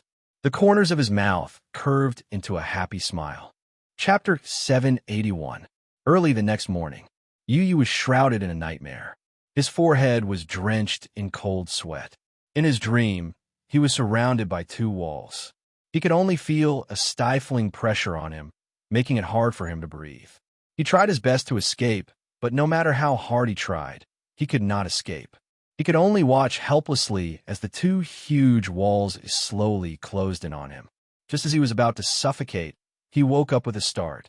In his hazy sleepiness, he only felt that it was unusually crowded. Yu Yu opened his eyes wider and looked up, only to see Yin Shishir's sleeping face. Startled, he tried to sit up on the bed. Just as he turned over, he saw Mu Yaja's handsome face right in front of him. Mu Yaja, why is he sleeping here, too? When did he squeeze in here? An inexplicable feeling rose in his heart. He wanted to sit up, but he felt a heavy weight pressing down on him. He immediately looked down and did not know what was pressing down on him. He did not know when Xiao Qin had half his body on top of him and one of his legs was hanging on Mu Yaja's long legs. He struggled slightly and sat up. Only then did he get a clear view of the bed's layout. Mommy was hugging him, and Mu Yaja was hugging her. He was sandwiched in the middle. The 2 walls in his dream were probably because he was sandwiched between them. Yin Shishir's sleeping posture was more peaceful and well-behaved. The most restless one was none other than Xiao Qin. Half of his body was on top of Yin Shishir's lower body, and the other leg was hanging on her body. His sleeping posture could only be described as horrible. No wonder he felt that he could not breathe in his sleep. He only had nightmares with such a heavy guy on top of him. This guy, his sleeping posture was too unsightly. Yu Yu pushed Xiao Qin's head in dissatisfaction, only to see Xiao Qin turn over. His whole body was on top of him, and one of his legs was on top of Muyaja's face. In his sleep, Muyaja pushed Xiao Qin's leg away unhappily. Little Qin's brows furrowed slightly as he unhappily placed his foot on it. Muyaja pushed it away again. Xiao Qin put his leg up again. The father-son pair seemed to be in a standoff. Yu Yu rolled his eyes. It was still early in the morning, and he had not yet woken up. He had accumulated a bellyful of anger, yet he had nowhere to vent it. In a fit of anger, he grabbed Xiao Yichen's ear and twisted it. Ouch! Xiao Yichen woke up from the pain. He rolled on the bed and got up.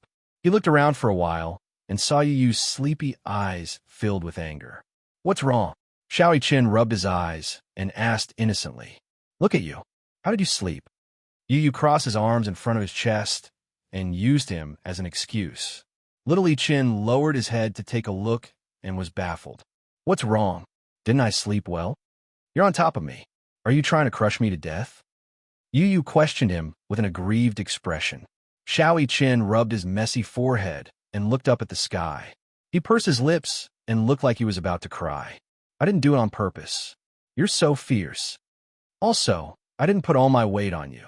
Mu Yichen, do you always sleep in such a barbaric manner? Yu Yu narrowed his eyes dangerously. No. How am I barbaric when I sleep? Chapter 782. No, I'm not.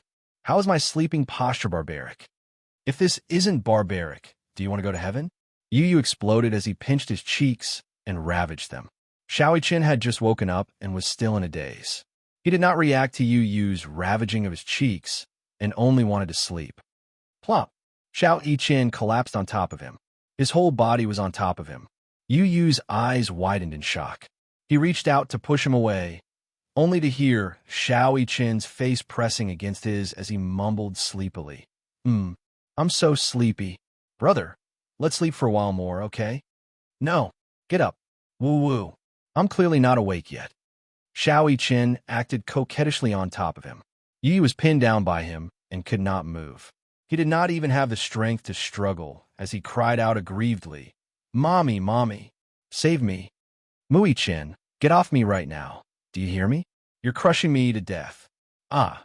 Yin Shishir was awakened from her dream by Yun Tianyo's cry for help. She thought that something had happened, but when she opened her eyes, she saw Xiao Yichen lying limply on her brother's body. She did not know whether to laugh or cry. Mommy, save me. Mu Yichen is so heavy, I can't breathe with him on top of me. Yu Yu whined coquettishly. His small, handsome face was on the verge of tears. Xiao Yichen, be good and get off your brother. Yin Shishir went to carry Xiao Yichen as she coaxed him. Xiao Yichen shook his head unwillingly. No, I want to sleep with my brother. Yin Shishir, Yin Tianyu angrily said, I'm ordering you to get off of me. I'm heavy, no. Your body is so soft. It's so comfortable to sleep on your body. Mu Yichen, hurry up and come down. She'll lower your voice. Don't wake the great demon king. What great demon king? Daddy is the great demon king. He has a very bad temper when he wakes up. If you wake him up, it will be very scary. Yin Tianyu, the short 3-day holiday ended very quickly. Mu Yaja took Yin Shishir for a follow-up examination. The doctor said that her injuries had almost recovered, and it would be best if she recuperated for a few more days. Then, there would not be any major problems, and there would not be any sequelae. The two little munchkins who were standing behind him heard the conversation. They looked at each other and finally calmed down. Yin Shishir was naturally very happy that her injuries had recovered. She planned to rest for a few days before returning to the set to continue filming. After sending the two children home, Yin Shishir planned to go to the supermarket to buy some daily necessities.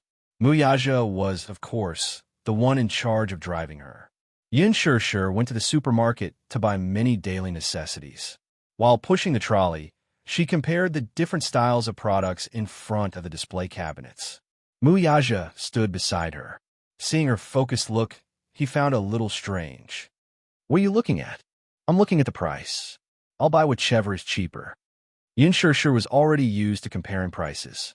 Her salary was not high in the past, so she had to calculate everything carefully.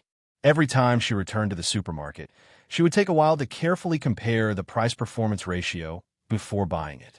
After returning home, she would carefully record it. Even though she no longer needed to live frugally, she still couldn't get rid of this habit. Which color do you like? Chapter 783. This is a black and white checkered one. He preferred simple colors and designs. He didn't like things with complicated patterns. Yin Shishir made a mental note of it. In the car, Yin Shishir sent Lin Fengtian a WeChat message to inform him. Not long after, perhaps because Lin Fengtian wasn't busy, he replied with a long reply. Sure, where have you been these few days? You weren't at the hospital, and I couldn't get through to your phone. I originally brought the crew to the hospital to visit you, but the doctor said that you were discharged. You were discharged so early. Why don't you rest for a while? I went on a vacation to relax. Yin Shishir replied with a smiley face. Lin Fengtian replied, it's good to go out to relax. I was busy with the crew and couldn't visit you in time. I'm sorry. Director Lin, don't say that. You're a big director with a lot of work to do every day. You must be busy. She teased him mischievously. Lin Fengtian replied with a string of ellipses. Then he sent another message. Rest for a while. Welcome back to the crew. Okay, thank you. You still plan to return to the crew? Muyaja looked straight ahead and asked. Yes. Yin Shishir nodded. They stopped at a traffic light. Muyaja suddenly turned to look at her and said, I'll take care of you. Huh? Yin Shishir didn't react for a moment and looked at him. However, when she came back to her senses and heard what he said, her expression changed. What do you mean? Literally, Muyaja looked at her deeply. Sure, I'll take care of you. So, don't act or work. Just stay by my side. Yin Shishir stared at him in a daze. She couldn't react for a long time. She didn't know why, but generally speaking, when a man said this to a woman, most women would feel very happy. However, when she heard such words from Muyaja, for some reason, she felt a little unhappy. Muyaja fixed his eyes on her, only to see her silent, handsome eyebrows slightly raised. What? Listening to what I said, you seem unhappy.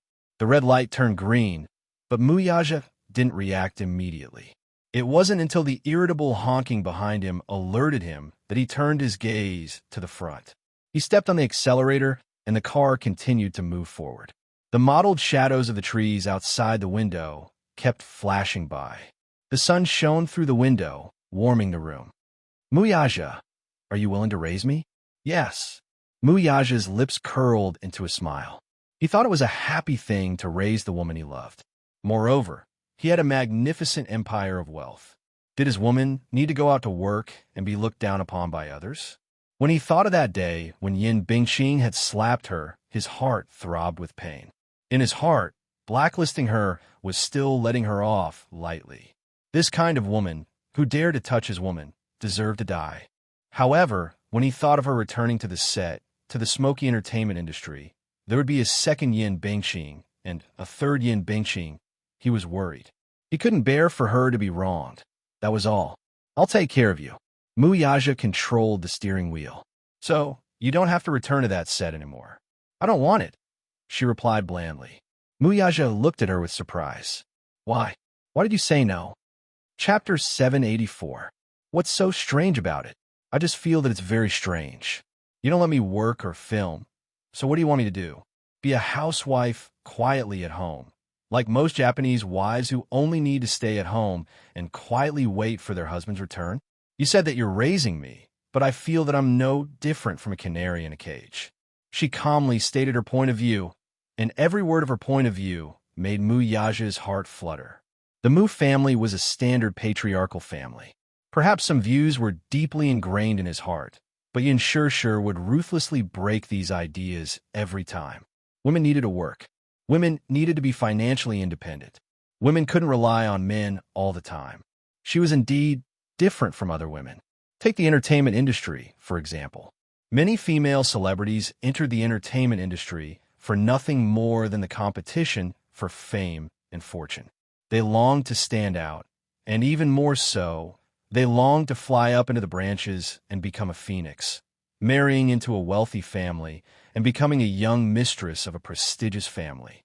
Women in wealthy families were indeed like canaries in a cage. Everything revolved around the center of the man. On the surface, they seemed to be endlessly glamorous, but in reality, in order to maintain the appearance of prosperity and vanity, they were physically and mentally exhausted. Even so, there were still many women who flocked to this cage like a flock of ducks. However, She only wanted to escape from such a cage. How can you compare yourself to those women? Muyaja unhappily grabbed her chin and kissed her lips unhappily. You're not a canary, you're my woman. Yun Shur was stunned, and her eyes widened in astonishment. Muyaja continued, "But different from them. I said that I'm raising you because you're too stupid and get bullied all day long." How am I stupid? She waved her fist and protested unhappily. Muyaja grabbed her hand and said, if you want to work, if you want to film, that's fine. But don't let yourself be wronged. If you're bullied, I'll be very angry. Really angry. When he saw her being humiliated by Yin Bingqing, he almost couldn't control himself and turned the entire crew upside down. Yin Shur was secretly shocked and looked at him. Her heart warmed as she smiled and said, all right, I won't let myself be wronged and bullied by others anymore. Did I do that for the sake of the big picture? For the sake of the big picture, you don't care about yourself?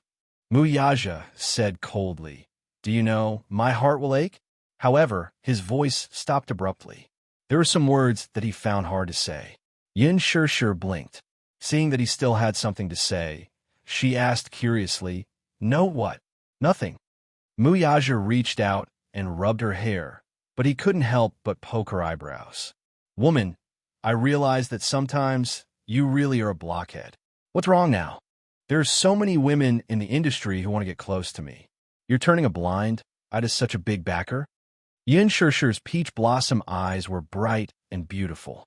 She smiled faintly and said, of course, I'm relying on you. Why wouldn't I rely on you? But it was strange. Who would beg others to rely on their backers? Yin Shur pursed her lips and smiled. Sometimes, she thought that this man was quite cute. She hadn't been in the capital these few days and didn't know what had happened in the capital. She also didn't know that Yin Bingqing had been blacklisted. Chapter 785. She just did not want them to worry about these things. Therefore, Yin Shur did not know what kind of embarrassing situation Yin Bingqing was in at the moment. She felt as if there was a fishbone stuck in her chest when she thought about how she would have to fight with this hateful woman after joining the cast. It was extremely uncomfortable. What should she do? She hated Yin Bingqing so much and did not want to see her at all. She was very unhappy when she thought about how she would have to see that disgusting face every day when she returned to the cast.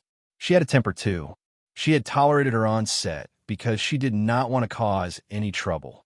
She heard that Yin Bingqing was arranged by the investor and that Yin Bingqing could get the role because of her background. That was why she could do whatever she wanted in the cast. Although Yin Bingqing and her agent had specially come to the hospital to apologize to her, she had also given Yin Bingqing a lot of cold shoulders on the spot because of Muyaja's power. Yin Bingqing was probably going to die of anger because of her. Yin Shur pursed her lips. To be honest, she had felt secretly satisfied when she had humiliated Yin Bingqing. But when she thought about how she would have to meet this woman again when she returned to the cast, she did not know what she would do to hurt her. Yin Shur felt inexplicably irritated. The car slowly drove into the underground car park and stopped in the parking space. Yin Shur glanced at Muyaja's handsome side profile, which was hidden in the shadows, and thought about it. How about, she thought to herself. Yin Shur's lips curled into a smile. She stretched out her arms, and her enchanting body slowly leaned forward and wrapped around his neck. A trace of surprise flashed across Muyaja's eyes. He saw her leaning slightly closer to him and whispering in his ear. This soft and gentle call seemed to be able to make one's bones go soft. He had never heard a voice that was more moving than this. It turned out that his name sounded so good when she said it. This woman actually took the initiative to court him? Or was she trying to seduce him with her beauty? Muyaja looked at her with an astonished expression, only to see that in the dim light of the basement, her face and ears were flushed pink.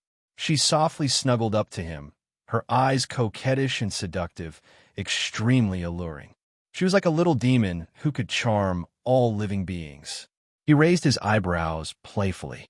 This woman, being so attentive, it seemed like she had something to ask of him. Can you promise me something? Yin Shur whispered in his ear. He closed his eyes and smelled the fresh fragrance on her body. Some of his thoughts could no longer be suppressed and became restless. Reaching out his arm, he held her shoulders and pulled her into his embrace. He couldn't help but gently bite her pink ear. "Stupid woman, are you trying to seduce me with your beauty?" Sure enough, he saw her softly stick to him and smiled coquettishly. "Can you do me a favor?" "What is it?" "That Yin Bingqing, can you kick her out?" Yin Shishir narrowed her eyes and smiled. "I don't want to be in the same production team as her." Muyaja gave a deep smile when he heard that. Yin Bingqing? He had already blacklisted her and removed her from the cast of The Green Apple. Moreover, Yin Bingqing's videos had already been cut and her role would be played by another person. She didn't know about it yet. Did she think that Yin Bingqing was still on the set? Chapter 786. He wanted to hear how this woman would beg him. She rarely asked him to do something for her. "Are you afraid of her?" Muyaja pulled her into his arms, grabbed her chin, and smiled. "Not necessarily. That day when Yin Bingqing came to the hospital to apologize to you, you were so fierce with your little mouth." After saying that, he couldn't help but lower his head and gently seal her lips. His pearly white teeth nibbled on her soft lips, and he was a little infatuated with the fresh fragrance between her lips and teeth. For a moment, he didn't pay attention to his strength and bit her painfully. Yin Shishir's eyes were tinged with a hint of coquettishness, and she bit him back hard. She pressed her lips tightly against his thin lips, caressed his face, and said slowly in a coquettish tone, "Who's afraid of her? I just think that she's quite disgusting. If she were to play any tricks again, it would be quite annoying. Moreover, her acting skills are so bad. I'm so tired that I'm practically peeling off a layer of water from acting with her. Why don't we just kick this kind of actress out of the production team? Je please." It was rare for her to act coquettishly. Her soft and coquettish tone made one feel numb in their bones. Her delicate little mouth pressed tightly against his thin lips, her breath smelling like orchids, and her pair of charming eyes met his handsome ones. Her charming eyes seemed to have an electric current. Muyaja only felt a current from his heart to his limbs and bones, and a burning sensation suddenly came from his lower abdomen. It was boiling hot and terrifying. His eyes gradually deepened, and there was a deep desire in the depths of his eyes that didn't need to be concealed at all. He was straightforward and explicit. "Woman, you're asking the right person." He suddenly held the back of her neck, and his tall and imposing body pressed against her. "Dealing with Yin Bingqing is just a matter of saying a word. I can shut her out of the industry. The question is, what are you going to do next?" Muyaja waited for her performance. He wanted to see what this woman would do. Yin Shishir's eyes flashed. This man was obviously using this as a pretext to tempt her. She thought that if she wanted him to shut out Yin Bingqing, she only needed to say a few nice words and act coquettishly, and it would be a matter of course. But she didn't expect that this vile man actually had conditions. Muyaja pressed his body down, his dark and deep eyes fixed on her face, looking forward to her performance when she wanted to please him. For a moment, she did not understand the meaning behind his words. "What do you mean?" What do you mean?" "Woman, it's impossible for me to not have conditions when you ask me to do something." Click. 2. The partition slowly rose, blocking the transparent windows and separating the inside and outside of the car into two different worlds.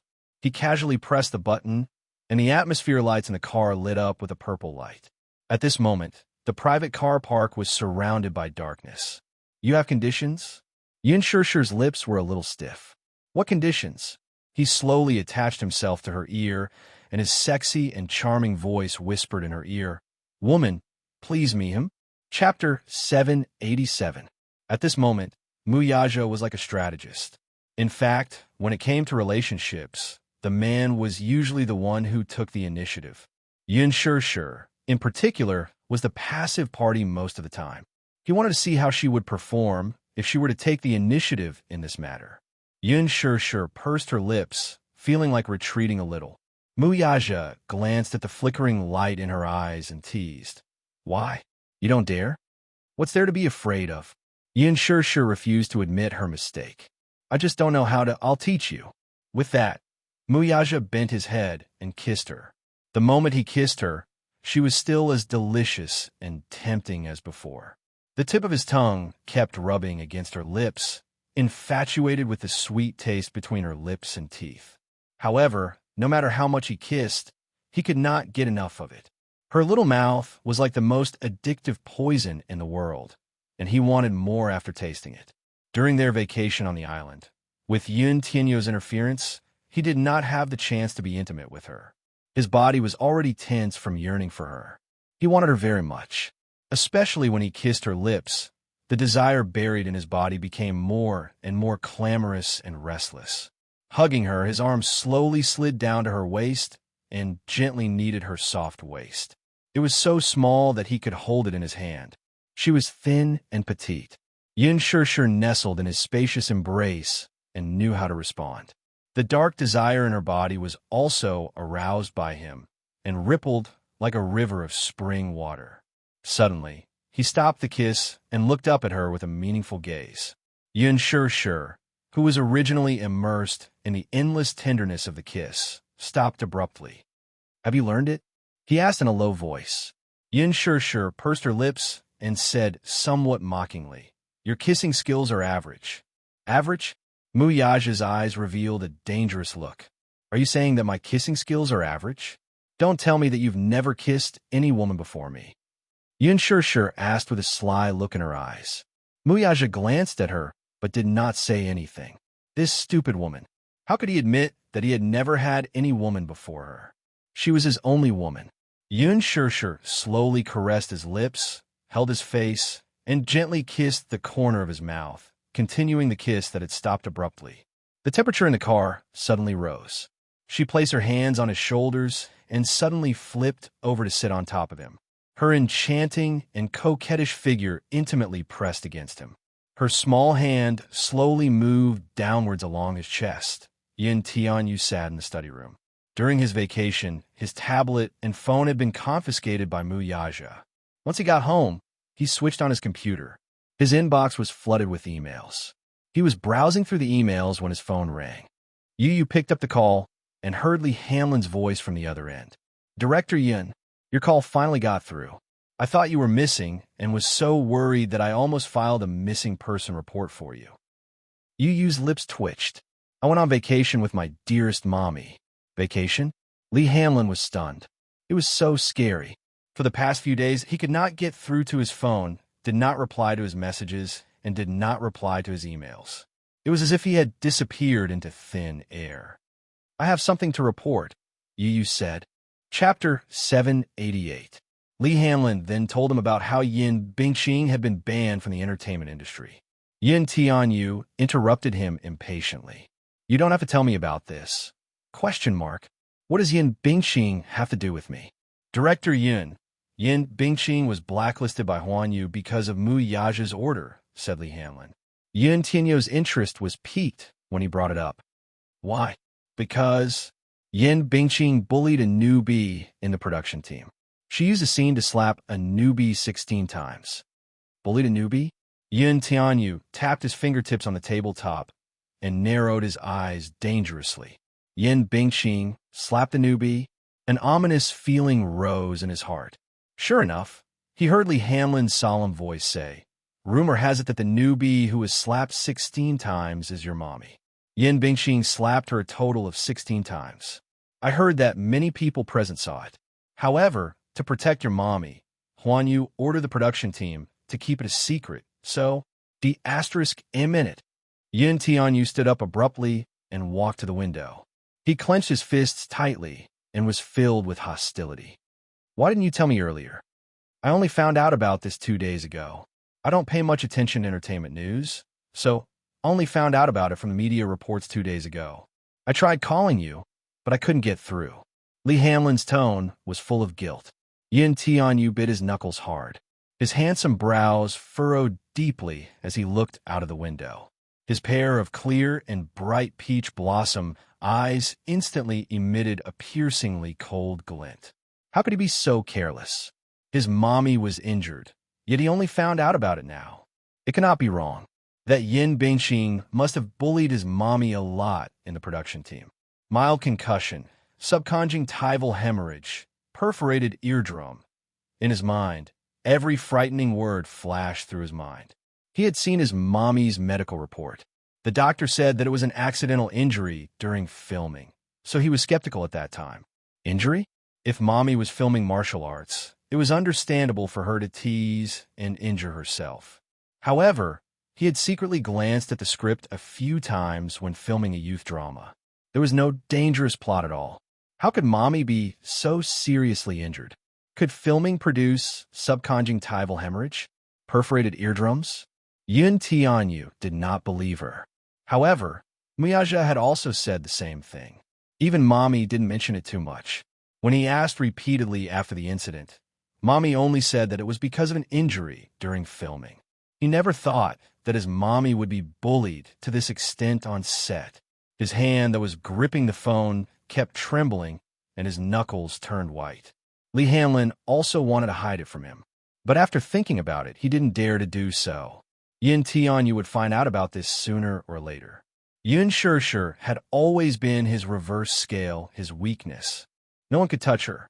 If anyone dared to harm a single hair on Yun Shishir's head, they would undoubtedly have touched the dragon's reverse scale and would definitely be enraged. Who is this Yin Bingxing? How dare you run amok in the crew so brazenly? I heard that the production team of The Green Apple has a total of 4 major investors.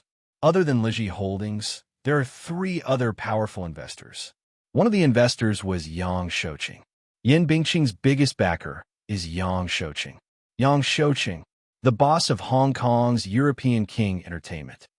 Chapter 789. Lee Hanlon continued. Yin Bingxing's PR team is Yang Shouqing's former ace team under European King. They have made many A-list actresses famous, and their methods of creating hype are top-notch. Yin Bingxing's rise to fame can be said to be entirely due to Yang Shouqing's handiwork. Now, Yin Bingxing has been blacklisted by Huan Yu. At least in the domestic market, Yin Bingxing has no way to make a comeback. Yu frowned. I don't care if she's blacklisted or not. If you dare to touch a strand of my mommy's hair, I won't let you off. After hanging up, Xiao Chen suddenly pushed open the door to the study room with a murderous look. He originally wanted to enter the study room, but as he stood at the door, he heard the conversation between Yin Tianyu and Lee Hanlon. He held his breath and was furious when he learned that his mommy had been slapped by someone on set. Yin Tianyu turned around and was shocked to see him. Why didn't you knock before entering my room? I was just outside the door, so I heard everything. Xiao Chen's face turned cold. Mommy was bullied on set? Yin Tianyu turned around and coldly said, You don't have to care about this. Why? I'll handle this. No, someone bullied my mommy. I want to avenge her. Xiao Chen clenched his fists. Didn't you hear me? You don't have to care about this. Yin Tianyu's lips formed a cold and arrogant line as he coldly retorted. At this moment, his face no longer had the dazzling smile he had displayed in front of Yin Shishir. Instead, it was cold and unfamiliar. His cold and stern expression made it seem as if his flesh and bones were made of ice and snow. It was frightening. Xiao Chen was startled. His face turned cold in an instant, and the curve of his lips froze. That's my mommy, too. My mommy was bullied. I'm sad, too. Why don't you let me care about this? Yin Tianyu frowned and turned around.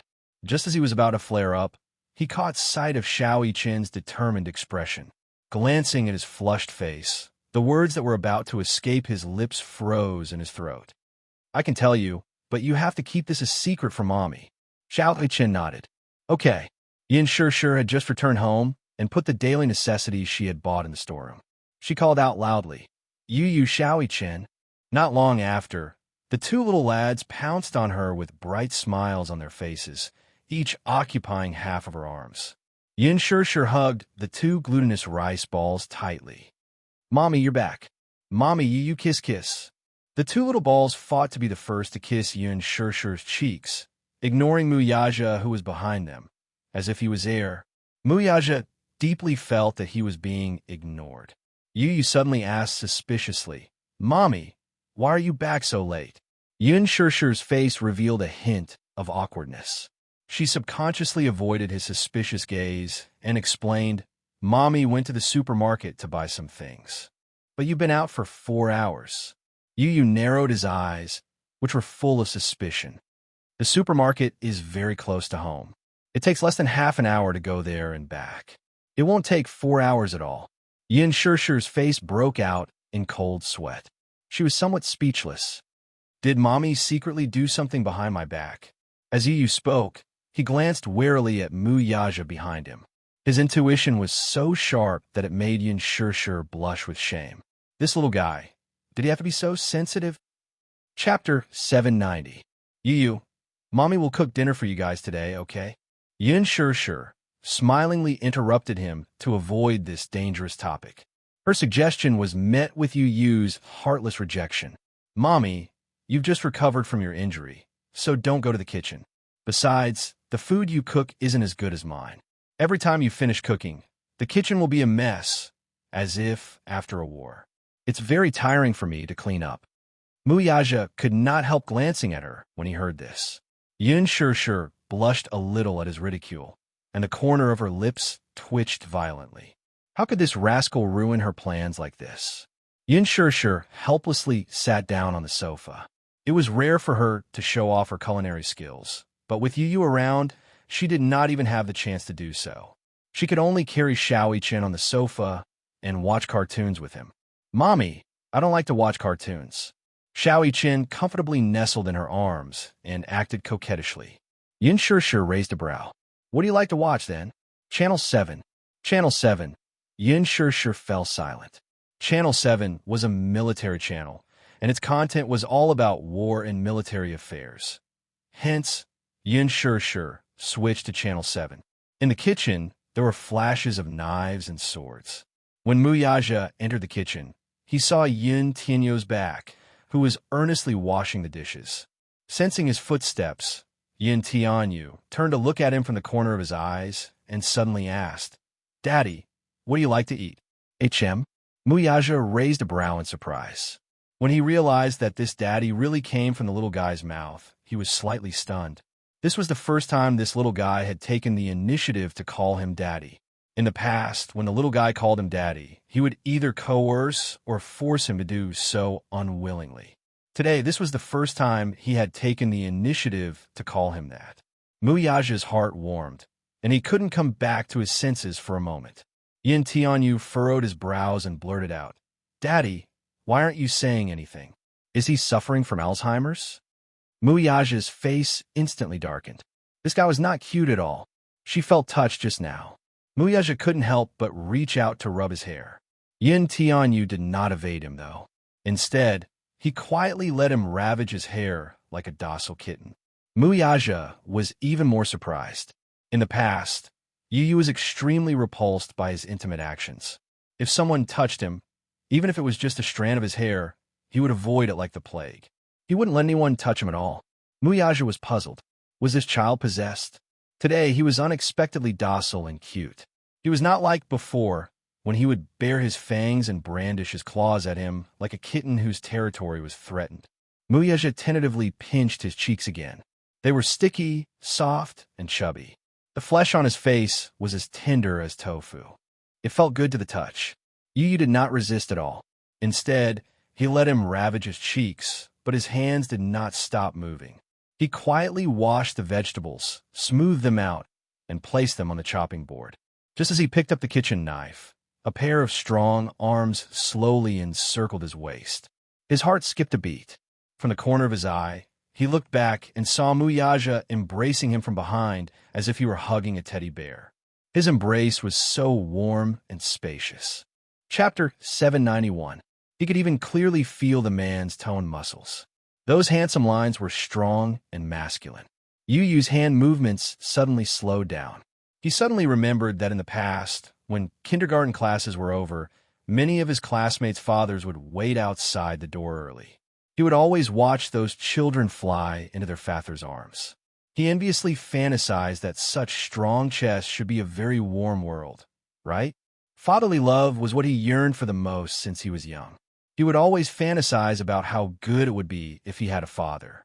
However, when a strange man really wanted to intrude into their home, he was extremely resistant and unwilling to accept it. Still, so what if he resisted? His mommy liked this man. During these few days of vacation, even though he repeatedly tried to obstruct her, he could tell that his mommy liked this man. She probably liked him a lot, right? He had never seen his mommy show such a shy and adorable expression in front of other men. Since this was the man his mommy liked, what reason did he have to reject him? He had previously told Yin Shishir that he would unconditionally approve of whatever she chose and approved of. Hence, he no longer resisted Muyaja like before.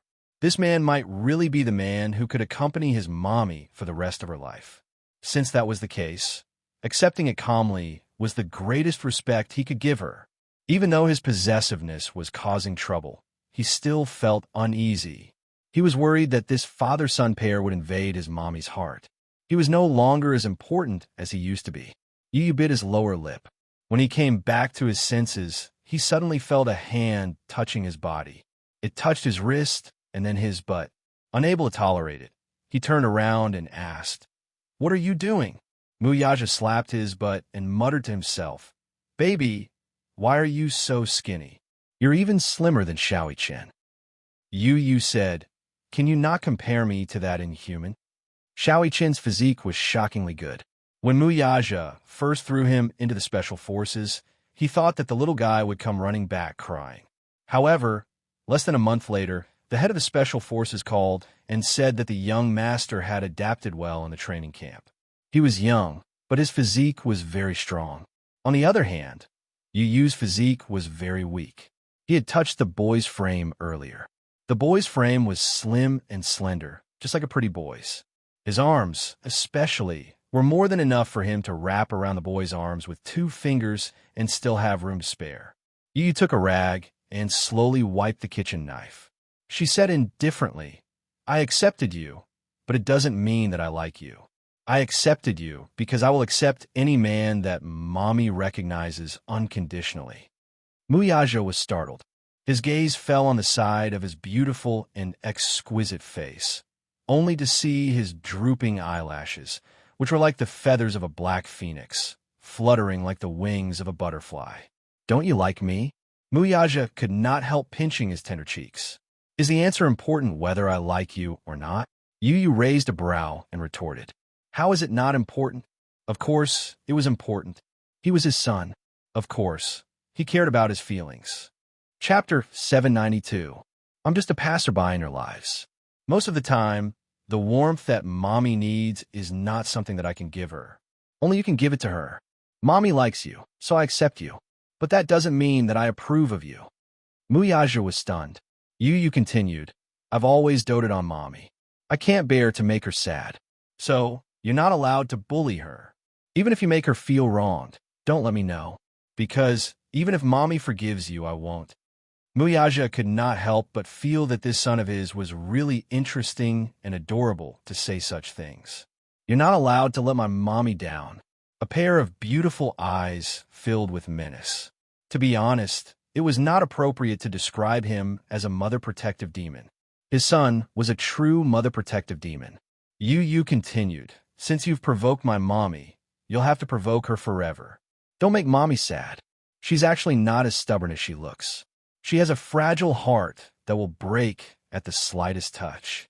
If you dare to make her sad, don't blame me for being ruthless." There was no doubt about it. If he dared to make his mommy sad, he would blow up the headquarters of Dishing Financial Group in the next second.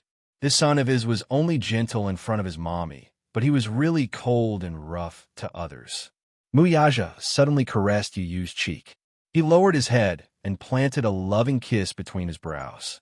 Yu was stunned. His eyes widened as he stared at him in disbelief. The next second, his tender cheeks flushed with shyness. Yu curled his lips, but the next moment, his face fell. He awkwardly reached out his hand and rubbed the spot where Muyaja had kissed with disdain. Although his face was full of disdain, his heart was beating wildly. He was nervous and shy. Yu looked up and glared at him shyly. His pink lips were tightly pursed, but his eyes could not hide his yearning for intimacy with him. Poor proud boy. How could his darling's personality be so awkward? Sometimes she was quite cute. He reached out and ruffled Yu Yu's hair as he said, "Thank you. Thank you for having such a well-behaved son who had protected her from the beginning to the end for 7 years." "For what?"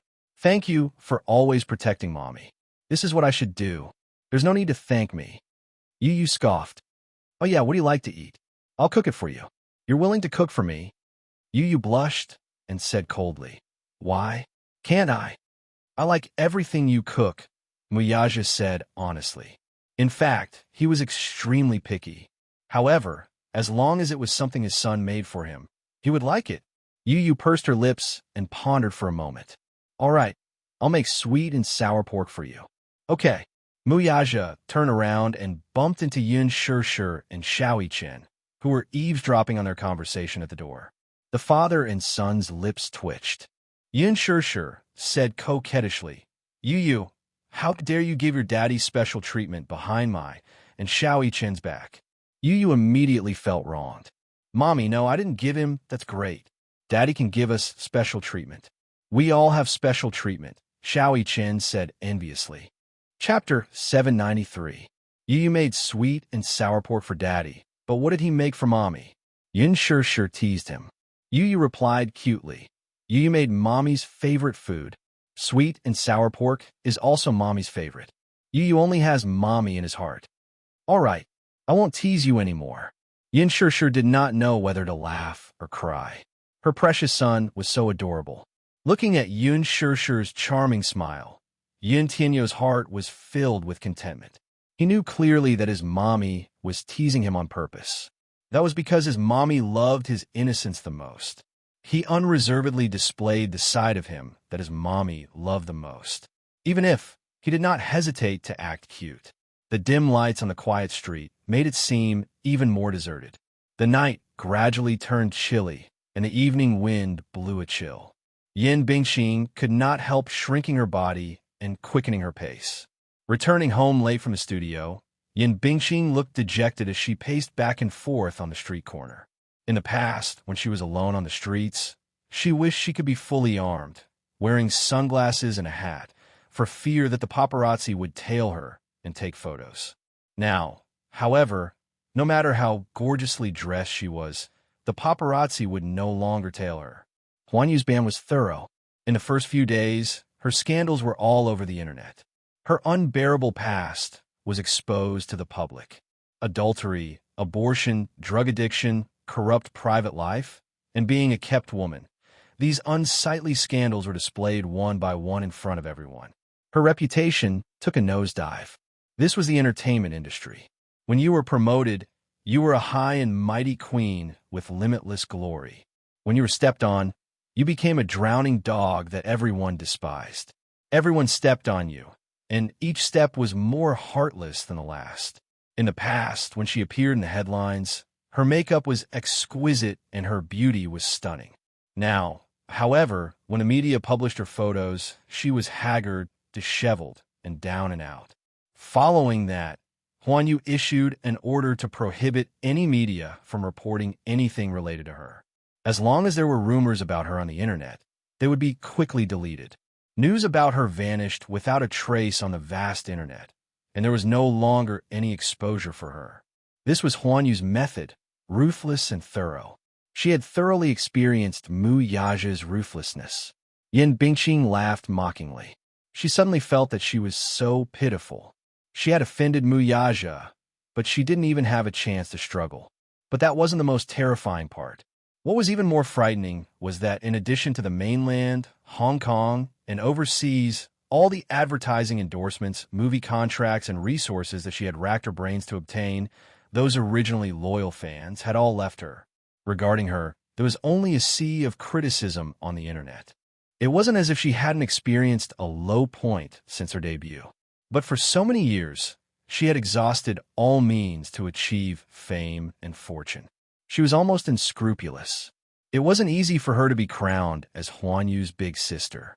Flowers, applause, fame, money, everything she had was now gone. What she faced was only indifference, suspicion, and slander. Behind her back, there were so many people who were pointing fingers and pointing fingers. The most frightening thing was that it was impossible for her to even find a normal job. Even all her assets in the bank were frozen. Overnight, her hundreds of millions of assets evaporated, leaving her with nothing.